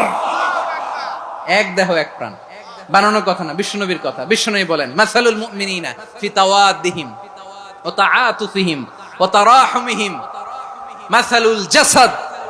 মুমিনের ভালোবাসা, সম্প্রীতি, ঔদার্যতা, এটার দৃষ্টান্ত কি? লাইক ওয়ান সিঙ্গেল বডি, একটা দেহের মতো সবাই। ইনিশতাকা মিনহু উদুন তাদাআলাহু সাইরুল জাসাদি বিসাহরি ওয়াল হুম্মা। দেহের একটা অঙ্গ যদি ইনজুরড হয়, সারা দেহ যেমনি ব্যথা পায়, পেইন পায়, তেমনি গোটা বিশ্বের যেখানেই হোক মুসলিম আঘাত পেলে গোটা বিশ্বের সব মুসলিমের কলিজায় যে লাগে, ঠিক কিনা? আরেক বর্ণনায় বিশ্বনবী বলেন আল মুসলিমুনা কা রাজুলিন ওয়াহিদ ইয়ানি জাসাদিন ওয়াহিদ। পুরো মুসলিম হচ্ছে, উম্মাহ হচ্ছে এরকম এক দেহ। ইনিশতাকা আইনু ইশতাকা কুল্লু।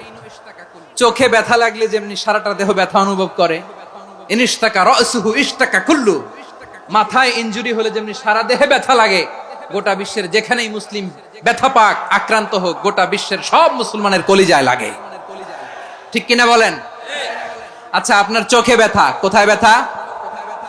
আপনার চোখে যেহেতু ব্যথা, সারা দেহে তো খুব আরাম লাগে, তাই না? আপনার প্রচন্ড মাথা ব্যথা মাঝে মাঝে হয় না আমার ভাইয়েরা? মাথা ব্যথা হয় না আপনাদের? প্রচন্ড মাথা ব্যথা, তো সারা দেহটা তো খুব আরামে আছে না? নাকি চোখে ব্যথা লাগলে, ইনজুরি হলে সারা দেহ সেই ব্যথা অনুভব করে? মাথায় ব্যথা হলে সারা দেহ সেই ব্যথা অনুভব করে কি করে না? ঠিক অনুরূপ ভাবে কাশ্মীরে আমার মুসলিম ভাইরা আক্রান্ত হলে আমাদের হৃদয়ে রক্তক্ষরণ হয় কি হয় না? ফিলিস্তিনে আমার ভাইদের উপর যখন বম্বিং হয়, আমাদের চোখ বেয়ে দাঁড় দাঁড় করে পানি ঝরে কি ঝরে না? আমার রোহিঙ্গা মুসলিম ভাইরা যখন কাঁদে, তাদের সাথে আমরাও কাঁদি কিনা? কেন কাঁদি? কারণ এক দেহ। কথা বুঝে নাই? আওয়াজ করে বলেন এক দেহ। এই আপনাদের আওয়াজ, হ্যাঁ? ব্যাটারি ফিউজ হয়ে গেছে, পেকুয়ার পোলাপানদের গলায় আওয়াজ নাই।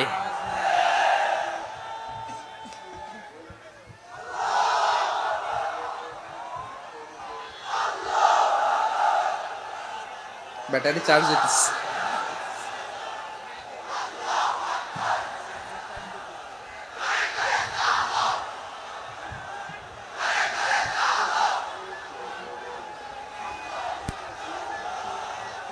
মাশাআল্লাহ মাশাআল্লাহ। না না না, ইয়ে হয় নাই, ফিউজ হয় নাই।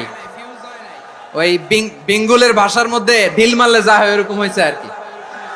খেপায় তুলছে আমি। ওই যে ফিলিস্তিনের পতাকা উড়াচ্ছে। আমরা এই পেকুয়ার ময়দান থেকে ফিলিস্তিনের সাথে, আমার ভাইদের সাথে আমরা সংহতি প্রকাশ করছি। আমরা মুষ্টিবদ্ধ হাতকে উপরের দিকে করে আওয়াজ করে আমার সাথে সাথে পড়ুন, ফ্রি ফ্রি আল আকসা। একজন ভাই আমরা বাকি থাকবো না। হাত উঁচু করে প্যান্ডেলের সামনে পেছনে আকাশ বাতাস মুখরিত করে আওয়াজ করে পড়ুন, ফ্রি ফ্রি আল আকসা। আওয়াজ তুলে পড়ুন, free free Al Aqsa, free free Al Aqsa. Palestine will be free from the river to the sea. Palestine will be free. Free free Al Aqsa. আল্লাহ আমার আল আকসার ভাইদেরকে মুক্ত করুক। মক্কা মদিনায় যে যেমনি আমরা নামাজ পড়ি, ওই পবিত্র মসজিদের পাশে যেন আমরা নামাজ পড়তে পারি। আল্লাহ তৌফিক দাও। আওয়াজ তুলে, হৃদয় থেকে আওয়াজ তুলে পড়ুন আমিন। আমরা এক উম্মাহ, এক উৎস থেকে এসেছি। আমরা এক দেহ। আমরা কি? এক দেহ এক প্রাণ।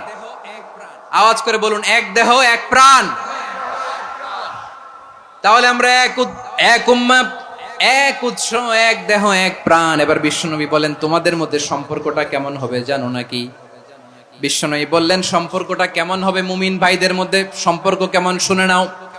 আল মুমিনু লিল মুমিনি কাল বুনিয়ান, আল মুমিনু লিল মুমিনি কাল বুনিয়ান ইয়াশুদ্দু বা'দুহু বা'দা। মুমিনরা হলো বিশাল একটা দেয়ালের মতো, প্রাচীরের মতো, যাদের সম্পর্ক মজবুত সম্পর্ক, যাদের বন্ধন সুদৃঢ় বন্ধন, ইস্পাত কঠিন দেয়ালের মতো, সীসা ঢালা প্রাচীরের মতো আমাদের সম্পর্ক। পড়েন সুবহানাল্লাহ। হৃদয় ঠান্ডা লাগে না? আমি বলতে যেই তো আমার কলিজা ঠান্ডা হয়ে যাচ্ছে। আমরা যে ভাই ভাই, আমাদের সম্পর্কটা কেমন? বিষ্ণু বলেন, তোমাদের সম্পর্ক বড্ড মজবুত সম্পর্ক, তোমাদের বন্ধন বড় সুদৃঢ় বন্ধন। এটা ইস্পাত কঠিন দেয়ালের মতো, সীসা ঢালা প্রাচীরের মতো, সীসা ঢালা প্রাচীরের মতো তোমাদের বন্ধন। একটা দেয়াল প্রাচীর যেমনি একটা part, one part strengthen the other part, তেমনি আমরা এক পার্ট আরেক পার্টকে হেল্প করি, সহযোগিতার হাত বাড়িয়ে দেই। বিশ্বনবী সবশেষ একটা উদাহরণ দিলেন। উদাহরণ কি দিলেন? ওয়াশাব্বাকা বাইনা আসাবিহি। আমার আঙ্গুলগুলো দেখতেছেন? এদিকে কয় আঙ্গুল? এদিকে কয় আঙ্গুল? মোট কয় আঙ্গুল? বিশ্বনবী বলেন, ওয়াশাব্বাকা বাইনা আসাবিহি। এই ডান হাতের 5 আঙ্গুল বাম হাতের 5 আঙ্গুলের ভিতরে সবাই এরকম ঢুকান তো, ঢুকা এরকম চাপ মারেন। এবার দেখেন মজবুত কিনা। সুবহানাল্লাহ পড়বেন না? বিশ্বনবী বললেন, ডান হাতের 5 আঙ্গুল বা হাতের 5 আঙ্গুলের মধ্যে ঢুকিয়ে দিলে যেমন শক্ত আর মজবুত, মুমিন ভাইদের মধ্যে সম্পর্ক এমন মজবুত। পড়েন সুবহানাল্লাহ। এরকম 5 আঙ্গুল ঢুকিয়ে এরকম শক্ত করেন, এরকম মজবুত। আল মুমিনু লিল মুমিনি কাল বুনিয়ান ইয়াশুদ্দু বা'দুহু বা'দা ওয়া শাব্বাকা বাইনা আসাবিহি। তাহলে আমরা এক উম্মাহ, আমরা এক উৎস থেকে এসেছি, আমরা এক দেহ এক প্রাণ, আমাদের সম্পর্ক বড় মজবুত। এবার আল্লাহরে বললাম, আল্লাহ আমাদের সম্পর্কটার একটা নাম দিয়া দেন। আমাদের এই চমৎকার সম্পর্কের একটা নাম থাকার দরকার আছে না নাই? রব্বুল আলামিন আমাদের সম্পর্কের একটা চমৎকার নাম দিলেন। নামটা হচ্ছে ভাই ভাই সম্পর্ক। কি সম্পর্ক? ফিল করে না, এই জন্য মুখ দিয়ে বেরোয় না। ভাই ভাই, আমরা একে অপরের কি? তো ভাইয়ের যে তুমি ঢিল মারলা একটু আগে, একটু আগে যে ঢিল মারলা, পানি মারলা, আল্লাহ আমাদেরকে তুমি মাফ করো। আমরা ভাই ভাই, কিন্তু তাবলীগের দাওয়াতের কাজ করতে যে এক ভাইয়ের হাতে আরেক ভাই খুন হয়, এমন নজির এই দেশে আছে না নাই? কি করে পারলে তুমি? হ্যাঁ, দিনের প্রচার করতে যে তোমার ভাইয়ের রক্তে তুমি হাত রাঙ্গালে কি করে? আমাদের সম্পর্কের নাম দিয়েছে আল্লাহ তাআলা ভাই ভাই। আমরা বললাম আল্লাহ আমরা এক উৎসব, এক উম্মাহ, এক দেহ এক প্রাণ, আমাদের সম্পর্কের একটা নাম দিয়ে দেন। রব্বুল আলামিন বললেন ইন্নামাল মুমিনুনা ইখওয়াতুম ফাসলিহু বাইনা আখাওয়াইকুম ওয়াত্তাকুল্লাহ